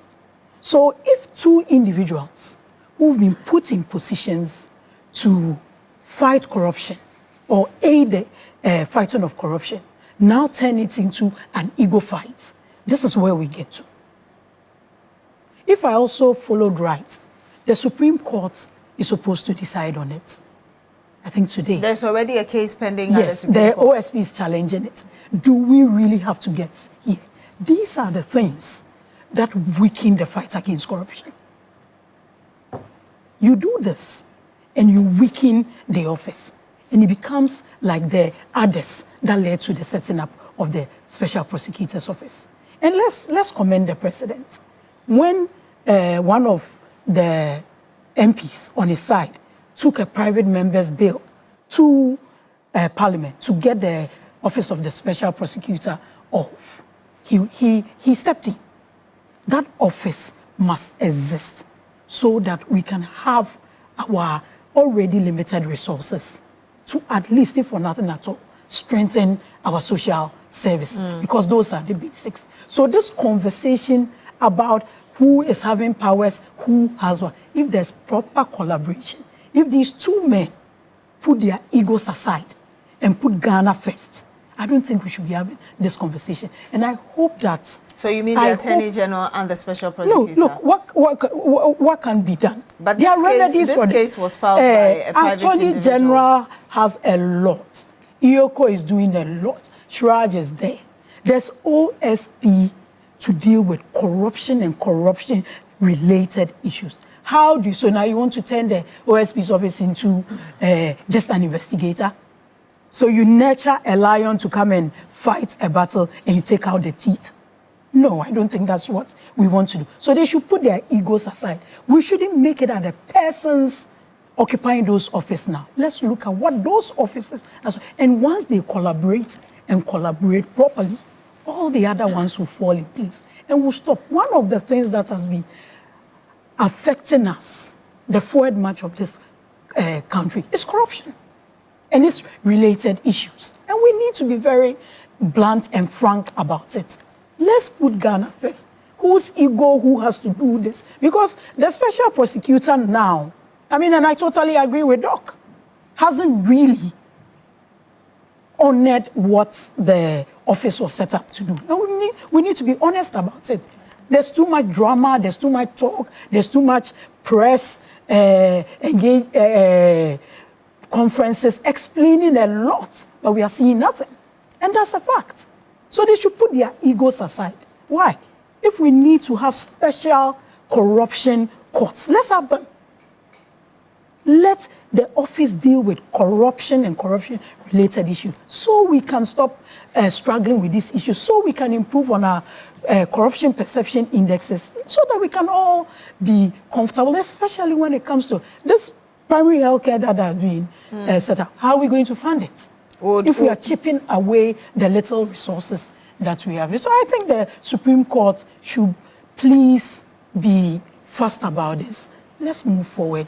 And individuals put their egos aside and let's put Ghana first. Let's put Ghana first. Let me acknowledge the presence of Hajia Gloria Menu, National Women's Organizer for the United Party. Good morning to you, ma'am. Thank you for joining us.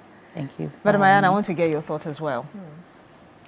Good morning to all our cherished viewers, and I'd like to also wish speedy recovery to Mr. Nash, who's in India having a medical procedure, and he's watching us. Good morning to all of us here. It's unfortunate that we should be discussing the Special Prosecutor's Office alongside the Attorney General's Office, because the one thing that is very dear to the people of this country right now is how we fight corruption. Everyone is concerned about the rate of corruption in this country that has actually deprived us of so much development and has impoverished the majority of us. And yet still we do not have the offices that are set up being able to deliver. The Special Prosecutor's Office has really gone through a whole lot of bashing from everybody. People were not really happy about the way the office was being run. It was set up to fight corruption. since it was set up. I don't know how many people have been flanked before the courts, found guilty, and are languishing in jail to please the Ghanaian who actually lined up to vote for the NDC specifically because of the corrupt nature that they felt the previous government had put the country in. So if today we have a special prosecutor who has not delivered, because for me, he has not delivered. And I remember some 2 MPs called for the office to be abolished, and the president said no. Yes. You see, it's not the office. I guess it's the person who is running the office. The person who is running the office is not, excuse me to say, up to the task.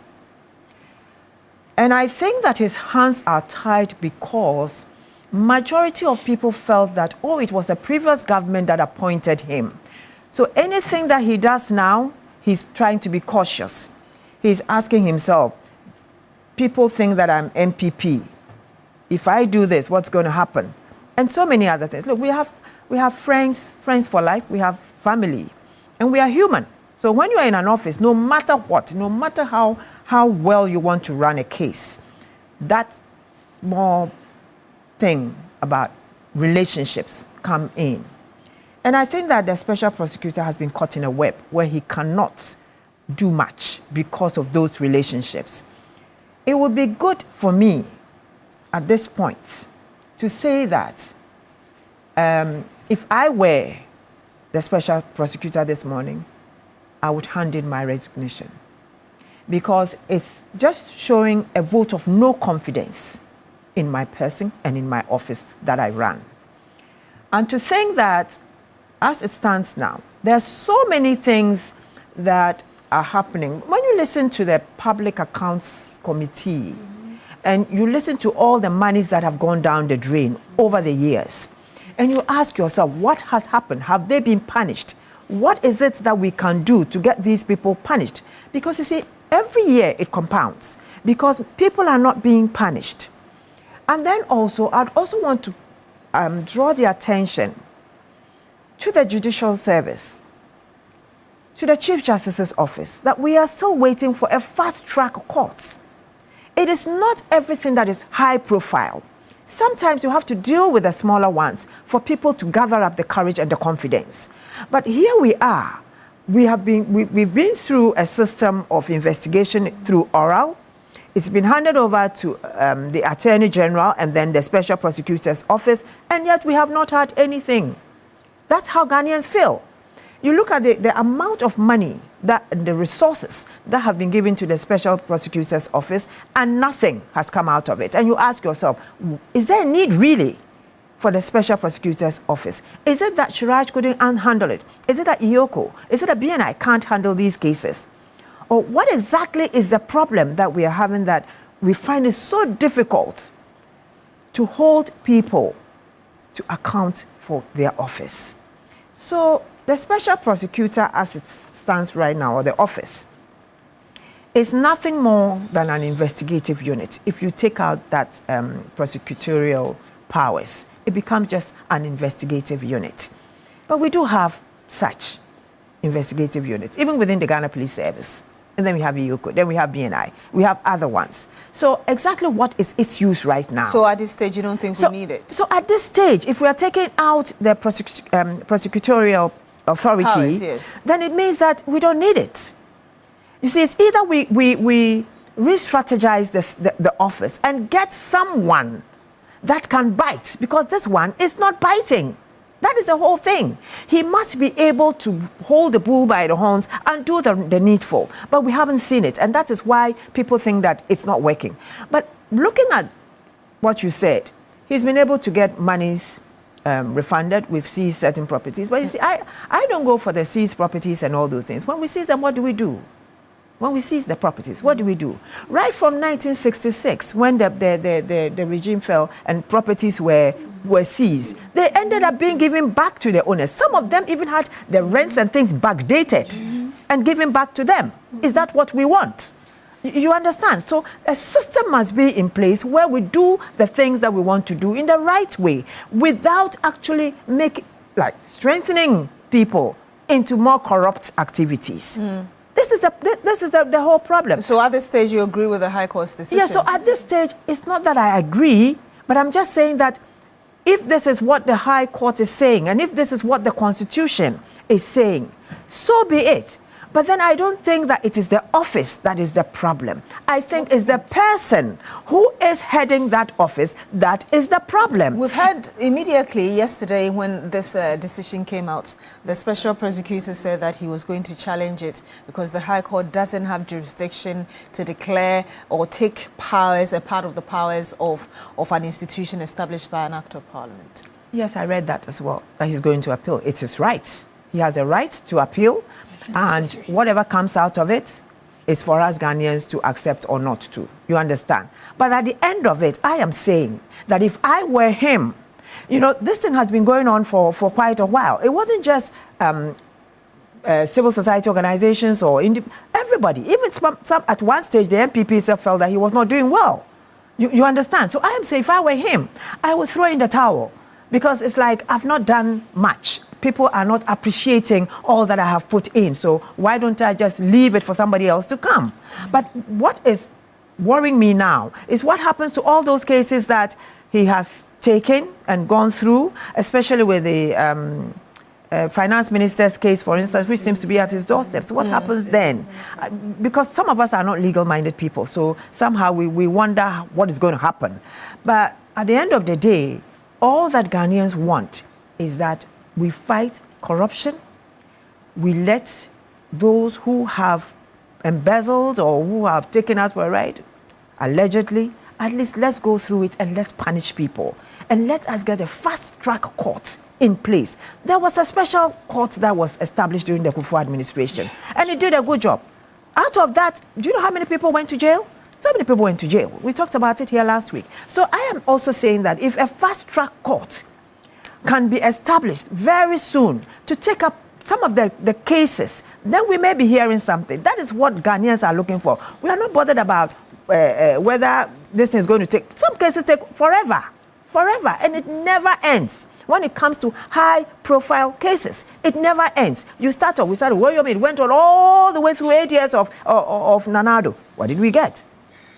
You understand what I'm saying? Then some other ones have come up, and it's still the same thing. So this morning, I'd like to just say that, look, if I were the special prosecutor, I would call it a day. You call it a day? Yeah, I'll call it a day because it's too much. I mean, he's human. We believed in him.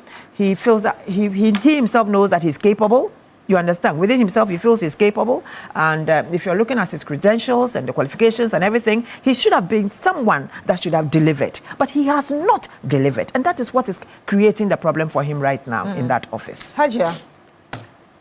All right, I am not of my best today. I lost a dear sister just last night, and she will be buried Our condolences right after here, 10 o'clock. Fadira to Adams. So I'm not of my best. But then, alhamdulillah, we've seen today. In fact, for me, my beautiful sisters have said it all. But I am thinking about something very awkward. That is this tracing up to Ken Ofori-Atta, OSP and Ken Ofori-Atta. I pray it is not so. How do you mean? Because we are all hoping that OSP will bring Ken to book, prosecute, get everything, 78 charges. And yesterday I wake up hearing news that OSP cannot prosecute. In fact, for me, I was thinking that, did we overhype this OSP issue? We put so much confidence in Ghanaians that OSP is coming to solve all our problems. In fact, I was one of the people who always wear white when it comes to OSP and issues. So I had so much confidence in OSP because I knew AG was there, I knew Fast Track Court was there, I knew all these people were there, and I was assured that OSP is coming to solve if not all our problems, almost all of them will be handled by OSP. Then, unfortunately, I get broken-hearted when I hear that OSP is there but cannot prosecute. So, for me, I am putting certain dots together and I am praying, I am saying it emphatically again, that I hope this will not go a long way to come back and say, yes, OSP cannot handle, especially Ken's issue.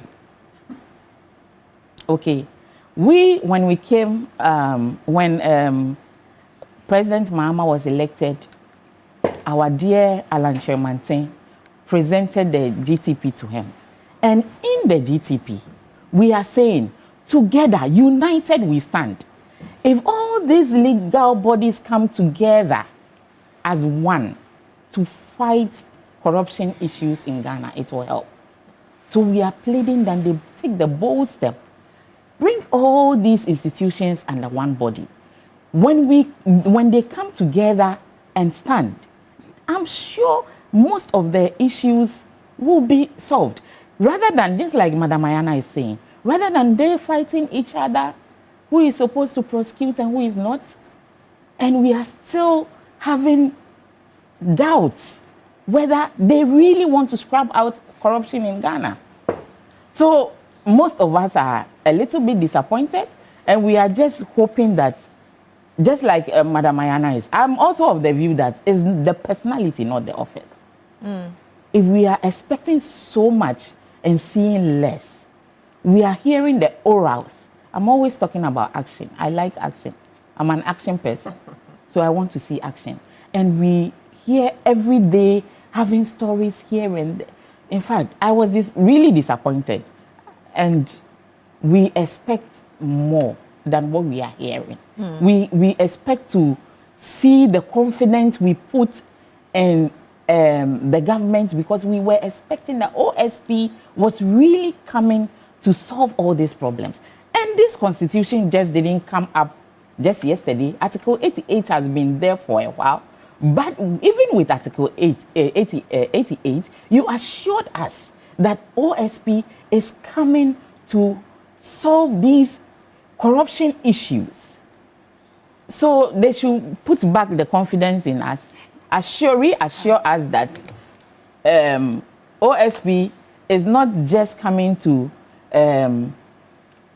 rover around the issues, but going to help solve corruption and bring back our taxpayers' money into the system. We need money to solve so many things in Ghana. Indeed. Let's get a legal perspective of Justice Abdullahi, private legal practitioner, also with the UPSA. Good morning to you, sir. Thank you very much for joining us. Thank you. Good morning. It's a pleasure being here always. Yes. Let me get your initial thoughts on this back and forth. High Court deciding. Now we're hearing special prosecutors saying that he's going to challenge this. Yes, indeed. I was completely taken aback yesterday when the news broke about the decision of the High Court to the effect that the OSP was, it's essentially a toothless bulldog, a giant paper with no teeth to bite. Only a giant on paper. I was taken aback. I was shocked, particularly because I knew of the existence of a pending suit at the Supreme Court, which sought to interpret the very issue that we are discussing vis-a-vis Article 88 of the Constitution. And so for a High Court to preemptively state that the OSP had no prosecutorial powers was, for me, a shocking revelation, particularly because I expected that the court be aware of the pendency of the suit before the Supreme Court, and if for nothing, reserve its decision either to the Supreme Court for interpretation or await the decision of the Supreme Court before taking any further step on the issue. Of course, my argument is that so long as what the High Court sought to do amounted to interpreting the Constitution in relation to the Act of Parliament, it had no jurisdiction. Now, I've heard counter-arguments to this effect, but those counter-arguments, I wouldn't want to repeat them here. But I would like to say that this naturally affects the morale of everybody within the anti-corruption fighting space and advocacy space. It's quite defeating and indeed affects our morale in a lot of ways. But the good part is that all hopes are not lost yet. For my sister who says that she had a broken heart hearing this, I think she may have to hold on a bit with a broken heart, because all hopes are not lost yet. Let's remember this is a decision of the High Court. And so much as it has influence in affecting the thoughts and the perceptions of other High Court and indeed lower courts in relation to the OSP, it is not final yet. There are still avenues for the pieces to be picked up and ensure that all those that are broken are mended appropriately. And I say this in relation to the fact that there are two minimum remedies that are available today to the OSP and all those of us within the space advocating for their strengthening. The one room is for them to appeal the decision, which yesterday they indicated their willingness to do so. Yes. The other is going for what lawyers call judicial review. Now, judicial review then shoots them from the High Court straight to the Supreme Court, and that is crucial because that could that gives us almost an immediate solution to this problem, because it is faster, and it's also decisive because the decision would then come from a Supreme Court rather than a court of appeal. And when the Supreme Court speaks, it's final. Whichever way it goes, at least it would help us take the most appropriate steps to find lasting solutions to this challenge. Now, my opinion has always been this.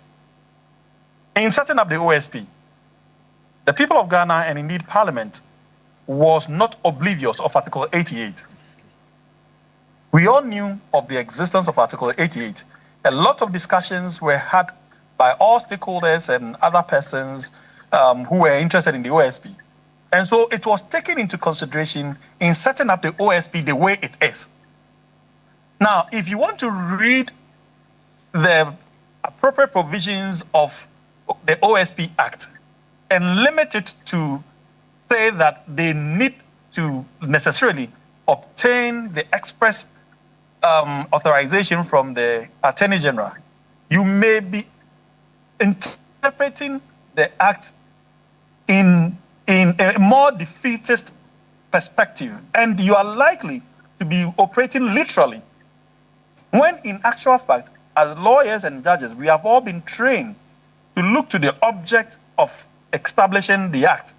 In passing the law, the object, the whole essence of it, was to grant the OSP the powers that ordinarily the Attorney General had. And because we all knew that the OSP ought to seek the authorization of the Attorney General, there is an implied authorization. I believe that should be in Section 4. There's an implied authorization from there.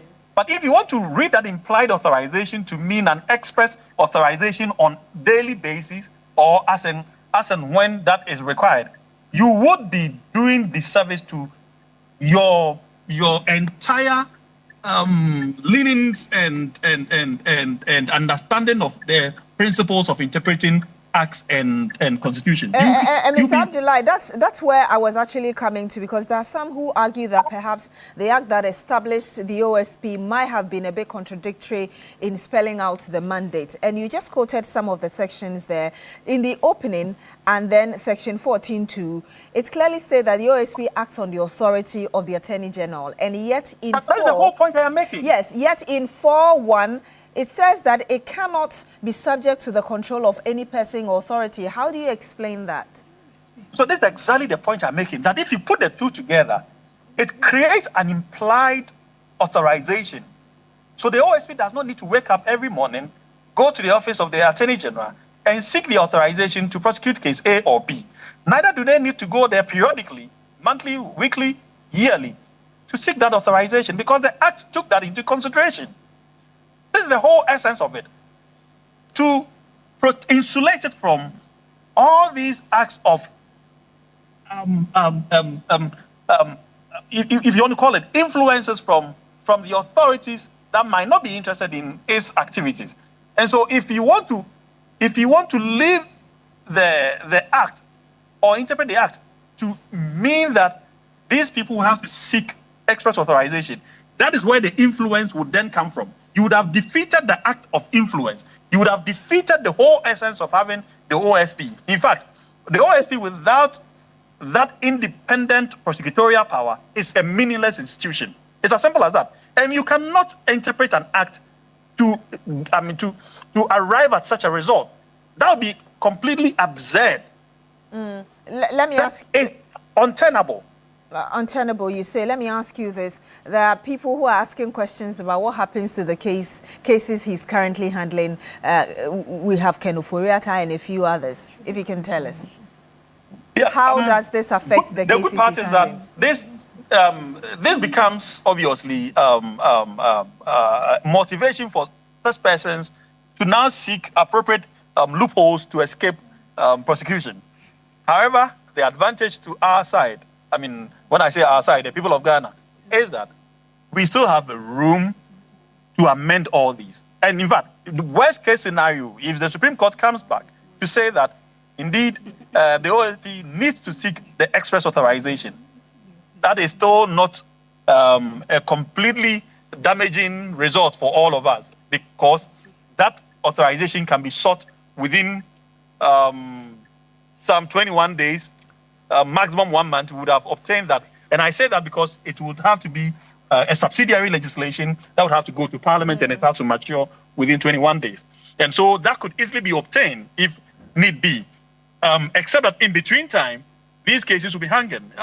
The only thing that they may probably have to do, AG may step in as a stopgap whilst awaiting this system getting matured along the way, if you get to that point. All right, we'll have to end it here. Thank you very much, Justice Abdullahi, private legal practitioner. He's also with the UPSA. And I want to get your final thought on this before we go to the primary health care, which was launched yesterday. Haji Aminu. I'm not fully satisfied when he said I shouldn't be broken-hearted. I'm still a little bit broken-hearted until I'm reassured that OSP is going to help solve some of the problems, and until I see that we have a united body that can fast-track things for us. We still hope, and we are still putting our confidence in the sitting president now to help us solve corruption issues. Madam Rodelin.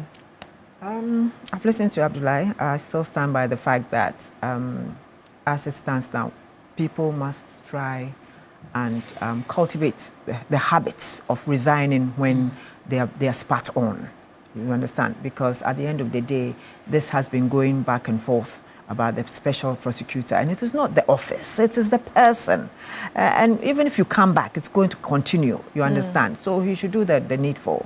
And let's get somebody else who can really fight corruption in this country.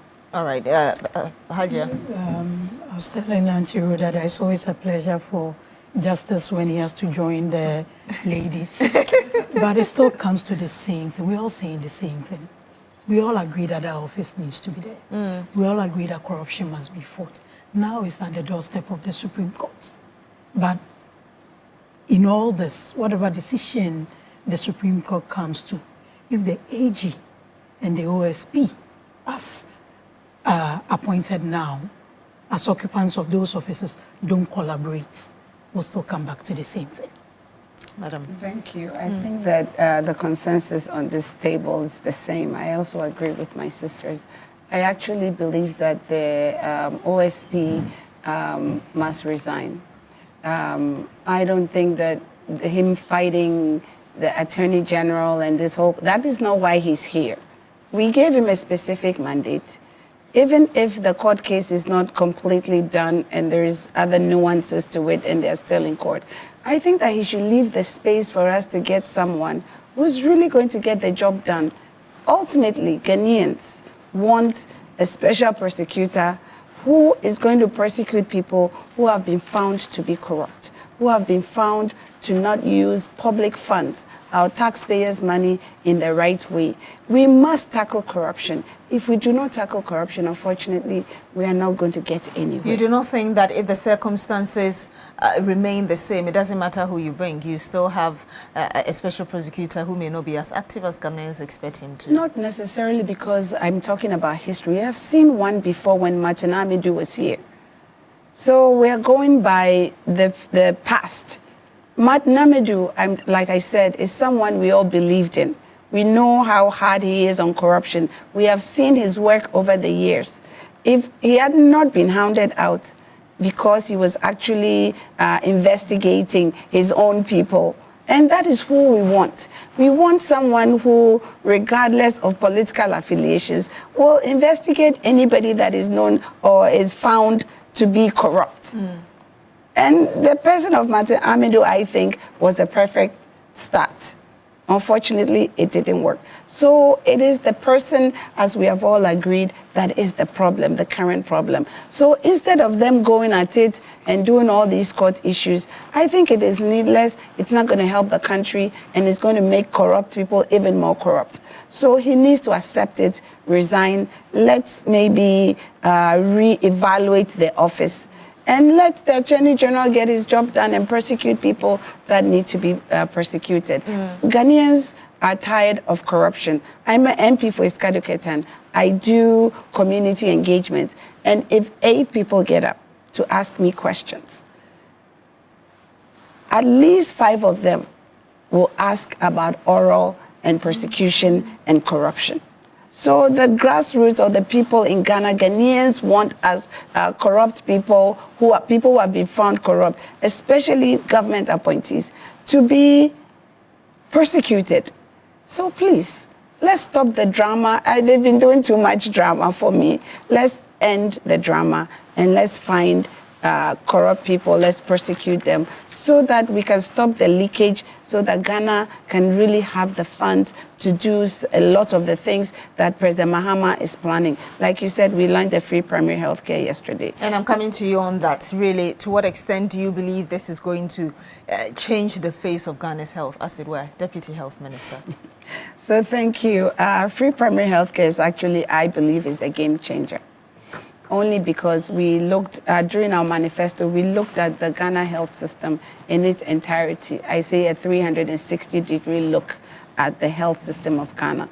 So I look at it, for me to explain to, without using too much technical words, I look at it as a pyramid. On the very top of the pyramid are the people who are so sick. They have non-communicable diseases. They have high blood pressure. They have diabetes. They have cancers, end-stage cancers. They have immunological diseases, adults, including children with childhood cancers. And the cancers are so far gone, what we say in medicine, metastasized. So it has moved from one part of the body to another, or is on the same part of the body, but it is so advanced.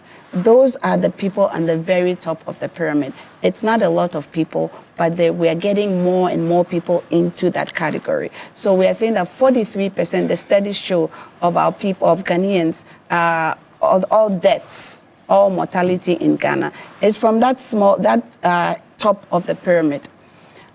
In the middle of the pyramid is what I call the NHIS, those of us who have NHIS card. And at the bottom of that pyramid is where the free primary health care comes in. At the bottom of the pyramid, we have about 43% of people who have high blood pressure, who have diabetes, who have cancers, who some of them don't even know they have it. So what is happening is that the first presentation to healthcare is when they've had the stroke.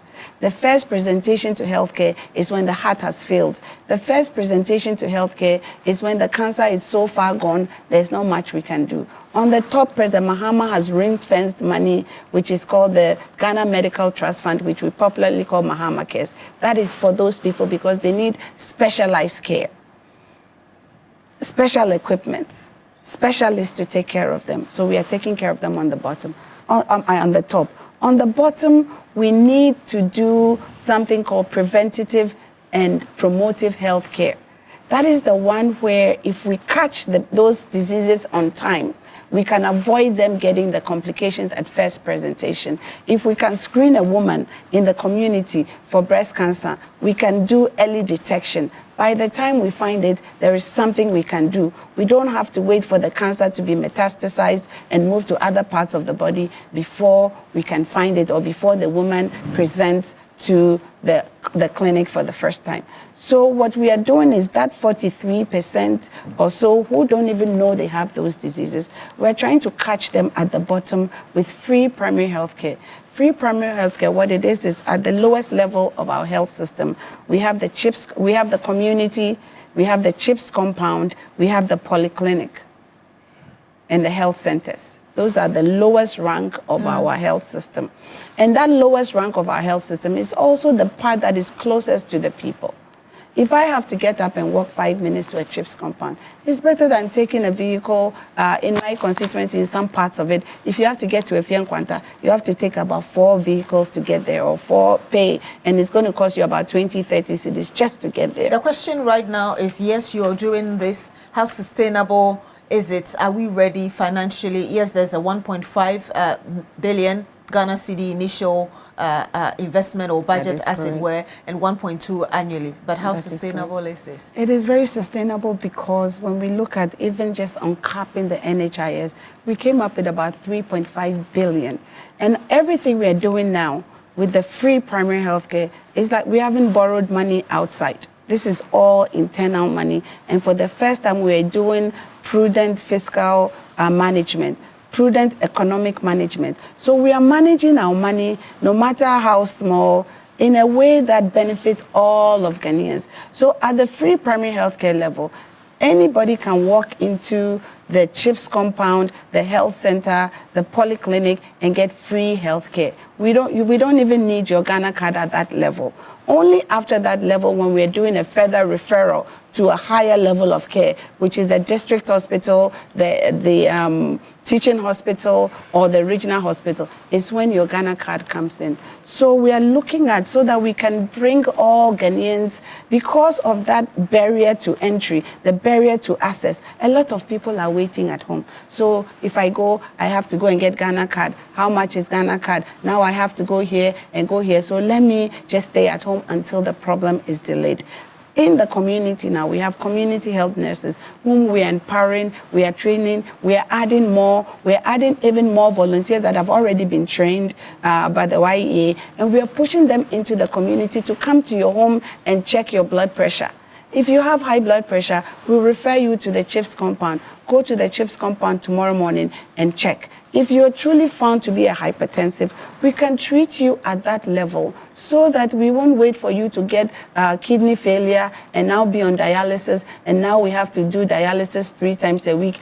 Each dialysis session is about 1,500. That's just the session, not even including the blood draws and the medicines that you take after.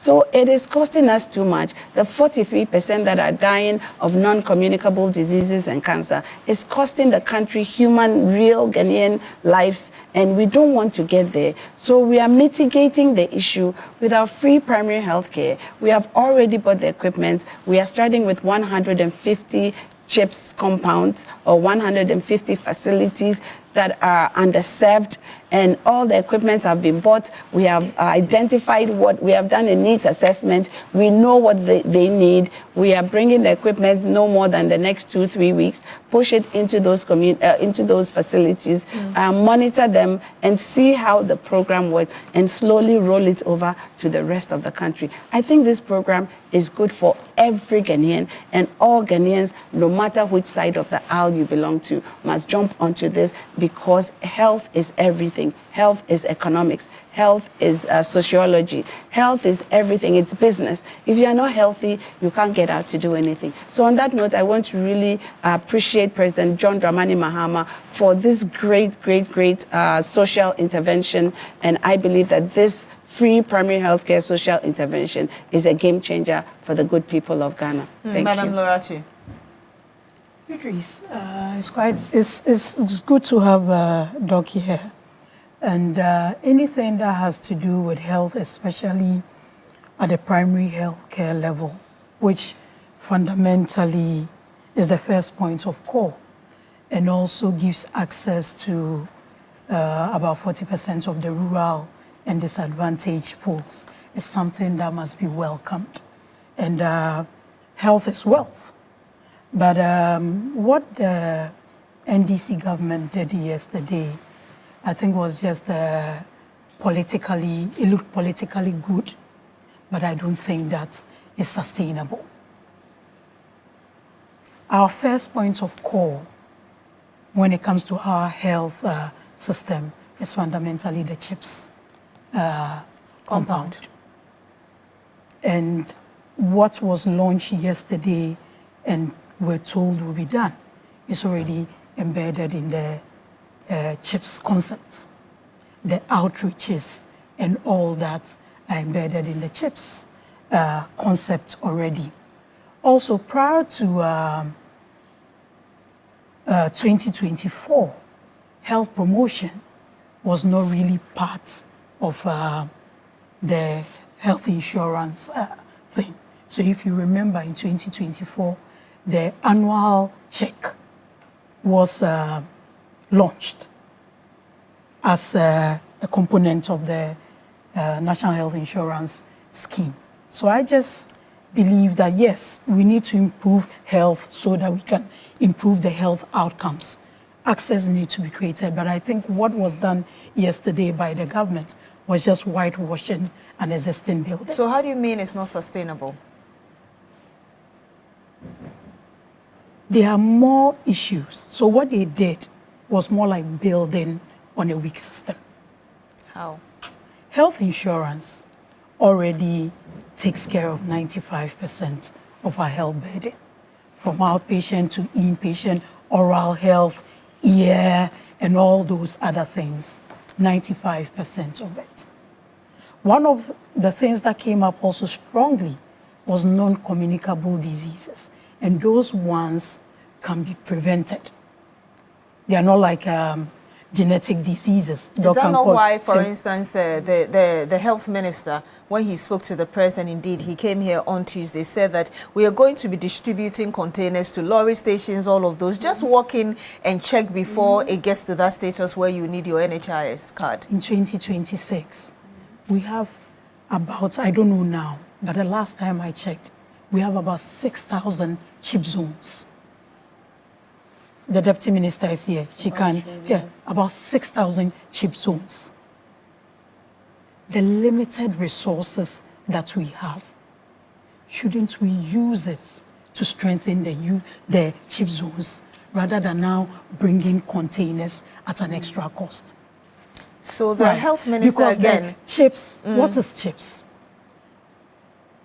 That's one of the lowest. And we heard the health minister. Community health. Yes, he talked about the fact that this very. And preventive services. Yes, this primary. It's not chips as in the chips we eat. Yes. It's CHPS. He said the primary community healthcare. health planning and planning services. Yes, what we've heard in terms of explanation is that this will concentrate on the CHIPS compound. I'll let you learn. This will concentrate on the CHIPS compound, polyclinic, health centers, and I believe health posts as well. Yes. And so they are already going to send in the equipment and they are the bringing in needed. Containers in 2026.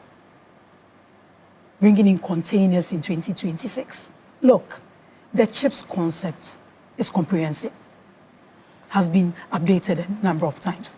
They are community volunteers. They are public health officials. The community outreach is already being done. Now you have health insurance that people subscribe to. Is this to collapse health insurance or to strengthen it? Because now you don't need to have a health insurance card to access. You will need it when you've moved from the primary level. But what's the point? You need it when you've moved to the primary level. When you've moved out of the primary level is fundamentally preventive, to put it that way. Because most of the mortality cases we have, and Doc is sitting here, is late detection getting late care and all that. Those are fundamental. So I believe that if the limited resources we have is used to strengthen the systems. Just a couple of weeks ago or months ago, there was a list of doctors that had been deployed to the regions. Some have been reported. Why? Because some of the communities, they don't think they can live in. It's good to invest in health, but you don't come and whitewash what is already existing rather than strengthening it. And the question I asked is, look, it's already committing us to some 1.2 billion. The health minister says the money is available at the NHIA. Doc is sitting here. Do we have the adequate staff? How is you are working on it? We have started. How is our supply chain?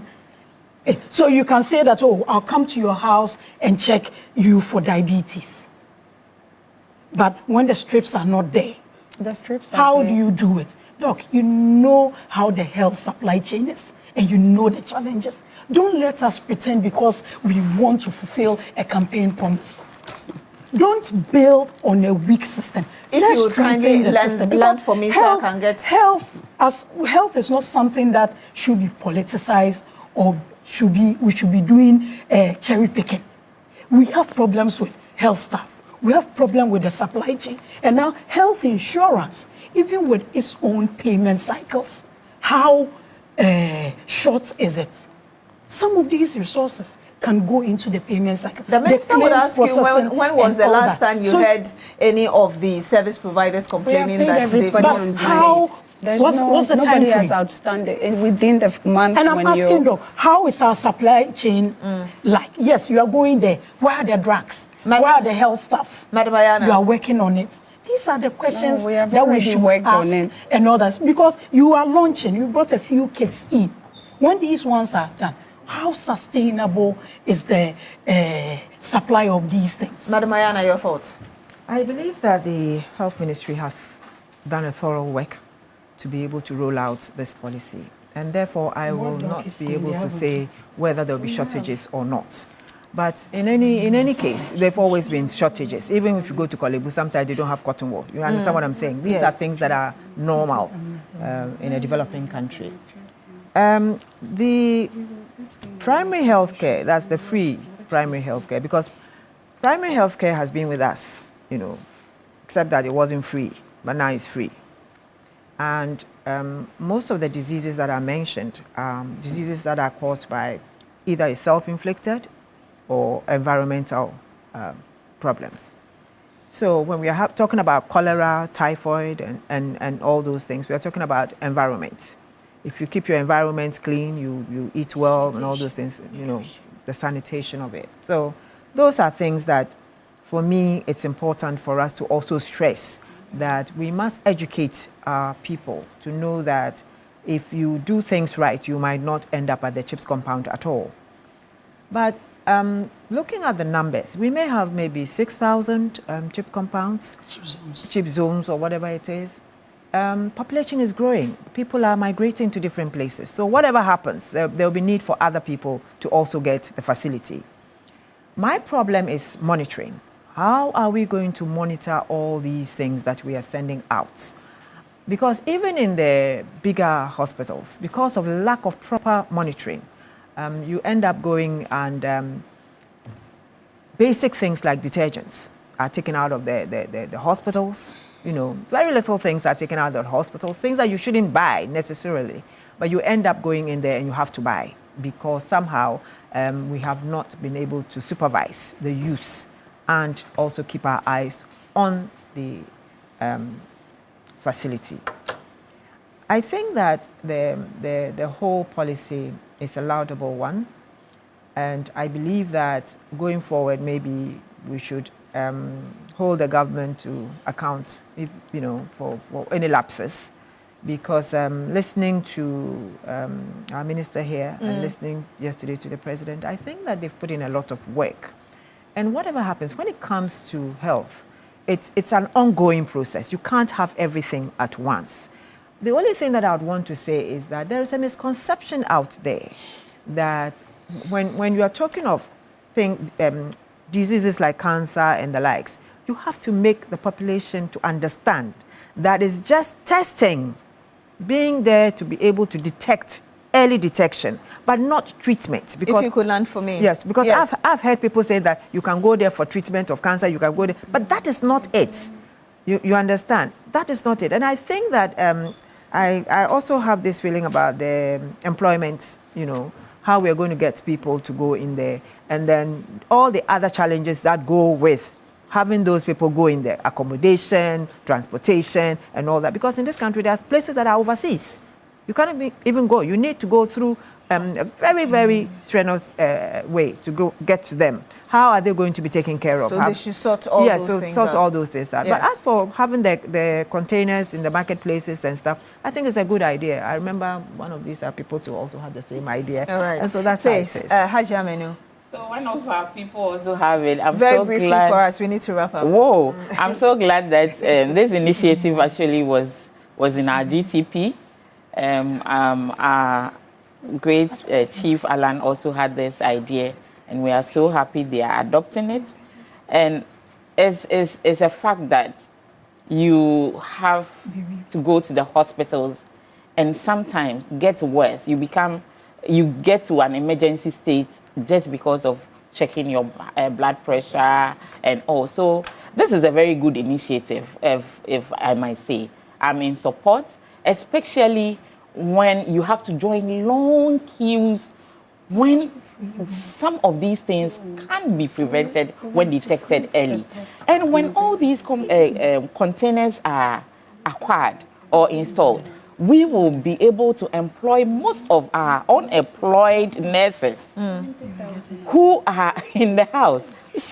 Who are in the house. So Hajia, I'm happy. Most of our nurses will also be happy because they will be employed. Just like Madam Ayana is saying, we should look at how we're going to station them, how we are going to sustain some of these projects, how we are going to get basic things to support the health system. And I want to add a voice to this morning that we used to have Ministry of Health giving us certain precautions on TV before. Now we don't see those things. Yes. So I think that these things should be brought up again. Community announcements. Yes. All right. All these things. Very big greetings to Honorable Collins this morning. He's doing a very great job getting ethanol out of cassava at that campaign. Thank you very much. And Hajia Gloria Menu, National Women's Organizer for the United Party, thank you very much for joining us. Of course, to you as well, Madam Rodelyn Imora-Yana, Public Interest Advocate, thank you very much for joining us. Madam Laura Tumusa Saka, MPP Communications Team Member, thank you as well for joining us. Of course, last but not the least, Dr. Grace Ayesu Dankwa, Deputy Health Minister, Member of Parliament for Sikado, Ketan. And of course, we also had with us private legal practitioner Justice Abdullahi, bring us a bit more legal perspective on the special prosecutor and the High Court case and the implications for us moving forward. Want to say a big thank you to Celebrity Style Boutique for my costume this morning. Remember that the big issue is sponsored by the University of Gold Coast. Whether you're aiming for a specialist MBA in marketing, communication, operations, supply chain, or any other, your best choice is UGC.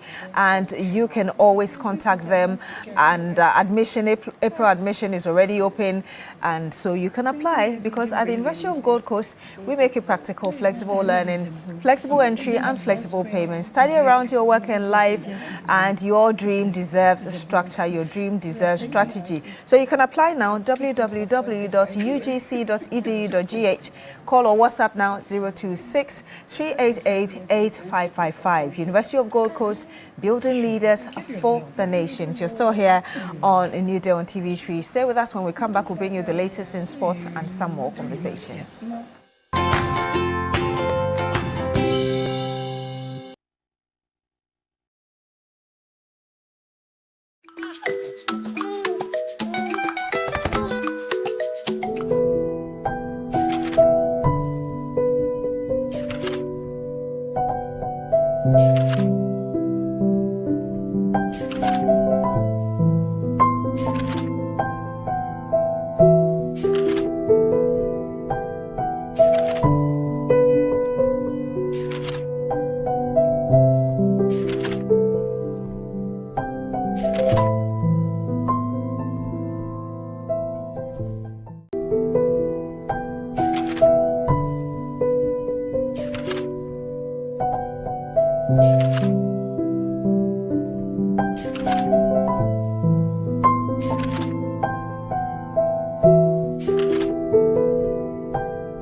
Those times, this song was a hit song. Of course, the towns that were mentioned in the song, they are public opinion heads, community leaders, or they didn't take kindly to the song as well. So, but it's still a hit. So just a throwback is also in good perspective. We have our friends from MasterCard as well as MEST right here.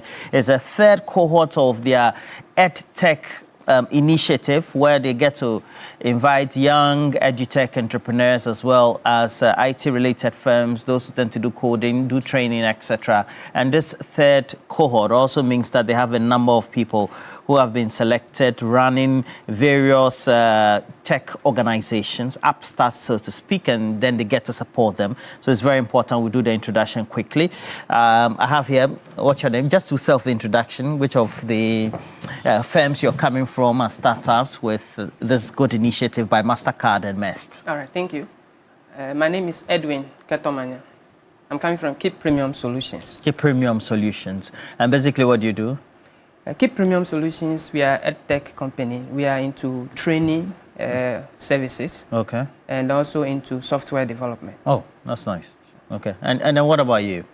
My name is Joshua Kofi Anum, and I'm representing EdTech firm Era Axis. Okay. And Era Axis, what we do is that we provide quality STEM education for young students between the ages of 8 to 18 years. I love that. I love that.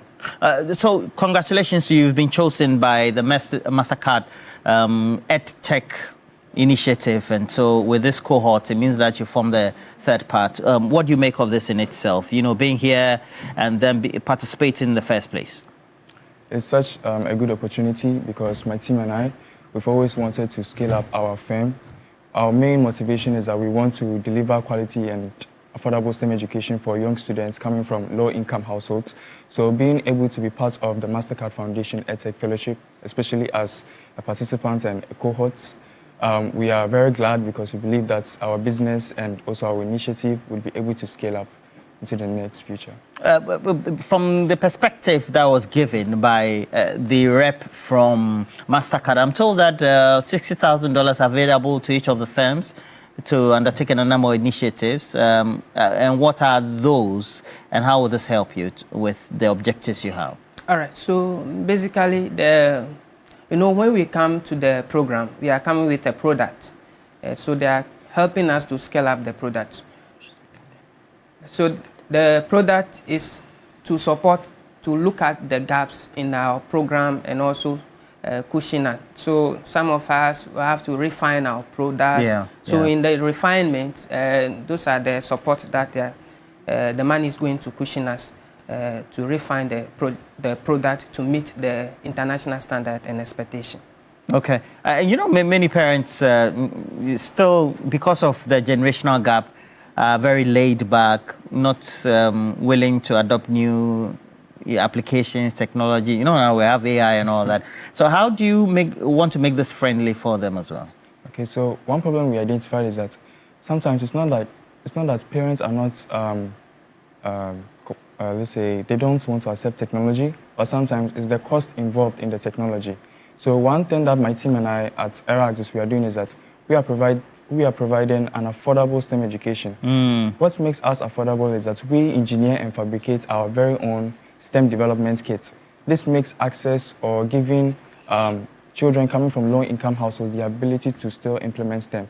So in terms of technology, parents have this fright when it comes to the cost involved, where Era Access comes in to deliver more of a cost-effective STEM education. And for you, it also means that you provide various initiatives, including how districts as well as regional directors will be able to use data efficiently, etc. And for this particular MasterCard Foundation EdTech Fellowship and the initiative, how's that going to be done, for example? All right. So what our platform seeks to provide is that we are bridging the education, the gap that exists after the end-of-term exam or assessment.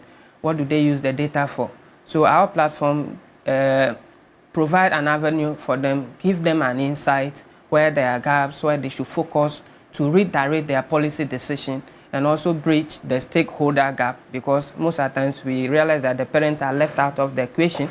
So our platform provides those accessible. As parent, as you are here, you can just navigate to the platform, you look at your child, your ward performance, where are the gaps, the recommendation, the platform provide recommendation, what you should do as a parent to also help in education, because we believe education is a holistic approach. It shouldn't be for one person. So that is what we are. So with our platform, the DG or whoever can be in his office and also assess whatsoever is happening in a specific school at any point in time. Well, I like that.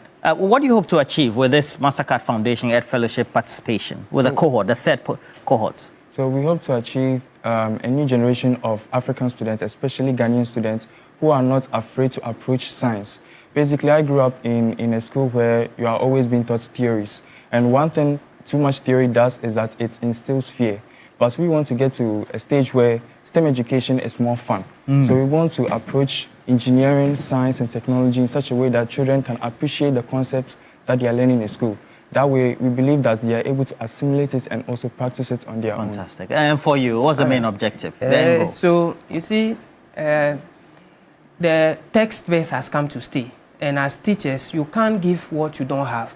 So we are trying to bridge that gap so that we'll give the training support for the teachers to how to use the modern AI equipment and tools in order to help into in their learning, teaching and learning delivery. Because as the saying goes, if you pretend to be sleeping, it is difficult for someone to wake you up.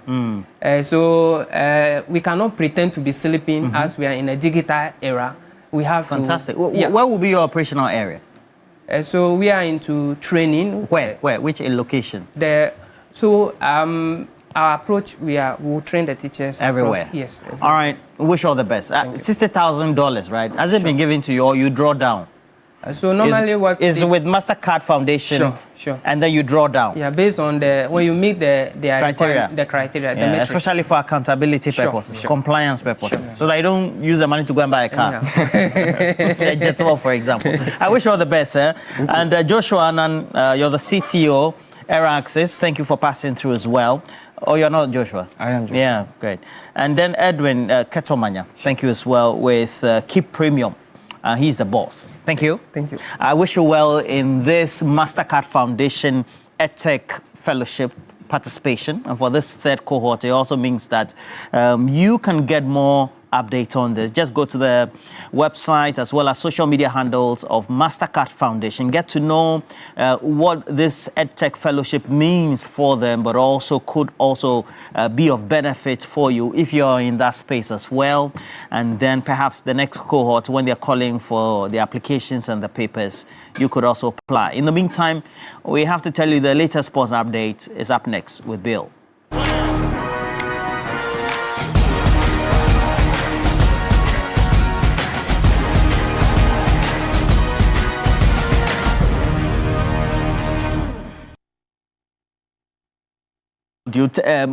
Bill is here. Bill, latest. Yes, starting from the updates regarding Brekum Chelsea. The police service has released a statement highlighting that they've made arrest of two individuals, one gang leader and another, in relation to the robbery that happened on Sunday night, leading to the death of Dominic Frimpong, who, of course, happened to be a player of Brekum Chelsea and his parents' club, Aduana FC.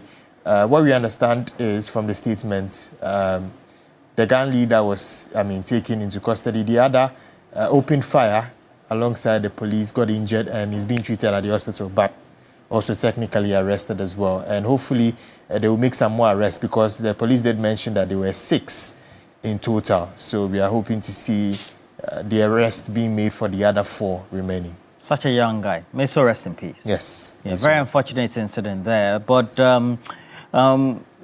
well, so we know that the police statement is also up there, and you've already reiterated the content of the statement. Yeah. Sorry it was not put up when you were talking, it's okay. But no problem at all. And then, very importantly, the GFA and FIFA.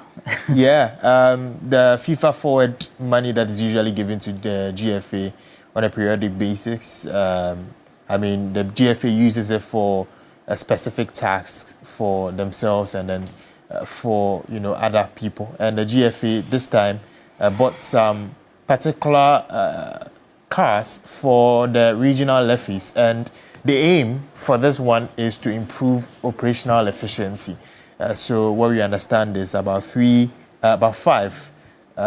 cars, pickups, were handed over to the regional FAs to use for their daily operations, just to make them a lot more efficient as the days, weeks, and years go by. And the GFA president, Kurt Edwin Simeon Okraku, did explain the reasoning behind this particular initiative.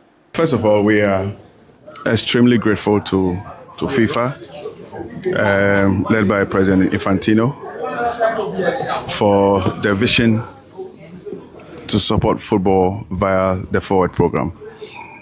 I think that when we speak about the Forward program, Ghana has been a big beneficiary, and we have utilized this program for the benefit of the Ghanaian game. Just about a year ago, we gave away 8 pickups to the leadership of our 8 regional offices, with a firm promise that we were going to add up more.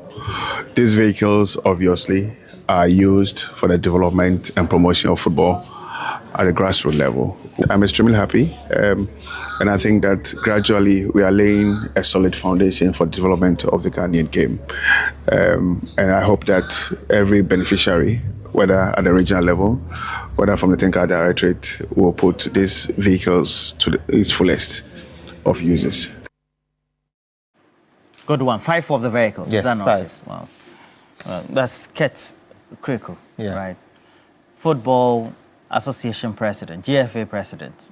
Wish him all the best as we head to the World Cup. But I was monitoring the away game for Real Madrid when they visited Munich, and I thought that they would have nicked it at some point in time. Yeah. And, Myself, so they had a couple of cards and then 2 more goals, and here we are. Tell us the update. I think the red card really costed Real Madrid in that game. They looked to be out of sorts after the red card. After the red card. Before the red card, they looked like a team that would drag Bayern Munich to at least the extra time because they were leading 3-2 and the scoreline was, I believe, 5-5 on aggregate or so.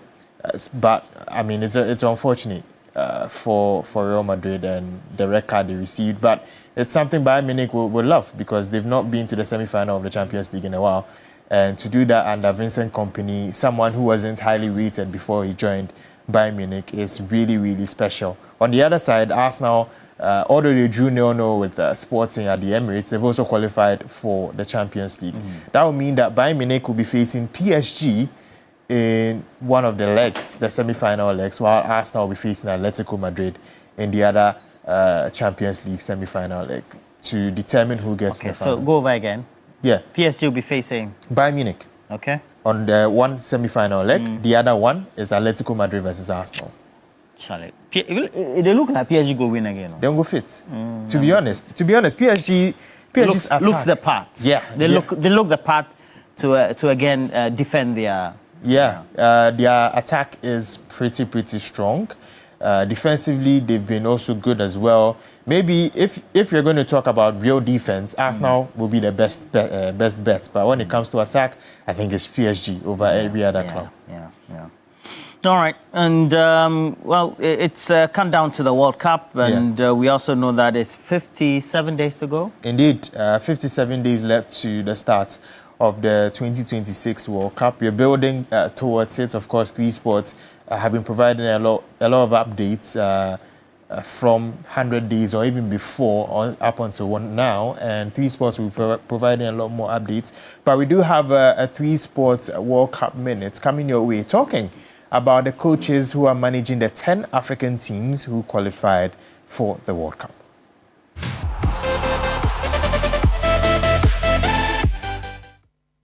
The 2026 World Cup won't just showcase players Africa's coaches are ready to shine to. From local heroes to global tacticians, 10 coaches will lead Africa's charge on football's biggest stage. MS Faye, the AFCON winning coach who rose from interim to champion, and Pap Thiaw continues Senegal's golden generation legacy. Experience meets ambition as Hugo Broos, a former AFCON winner, Carlos Queiroz, a World Cup veteran, and Vladimir Petkovic, who led Switzerland to global respect. Then comes Africa's own icons, Hossam Hassan, and rising names like Sebastien Desabre and Bubista shaping new stories. In North Africa, tactical minds take charge, Sabri Lamouchi and Mohamed Ouabi aiming to build on recent success. With more African teams than ever, can one of these coaches lead the continent to history in 2026? Yeah, you didn't put a person in. Carlos Queiroz. Carlos Queiroz. Our time will come. Yeah. Well, so what do we get the latest sports updates? Of course, on all social media platforms at 3 Sports GH, also on the website at www.3news.com/sports. We do have a Sports Daily coming your way at 10 a.m.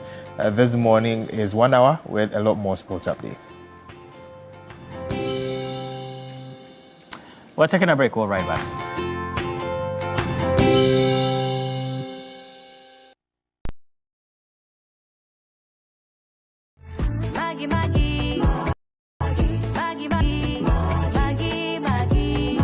Have you always wondered about the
Charlie.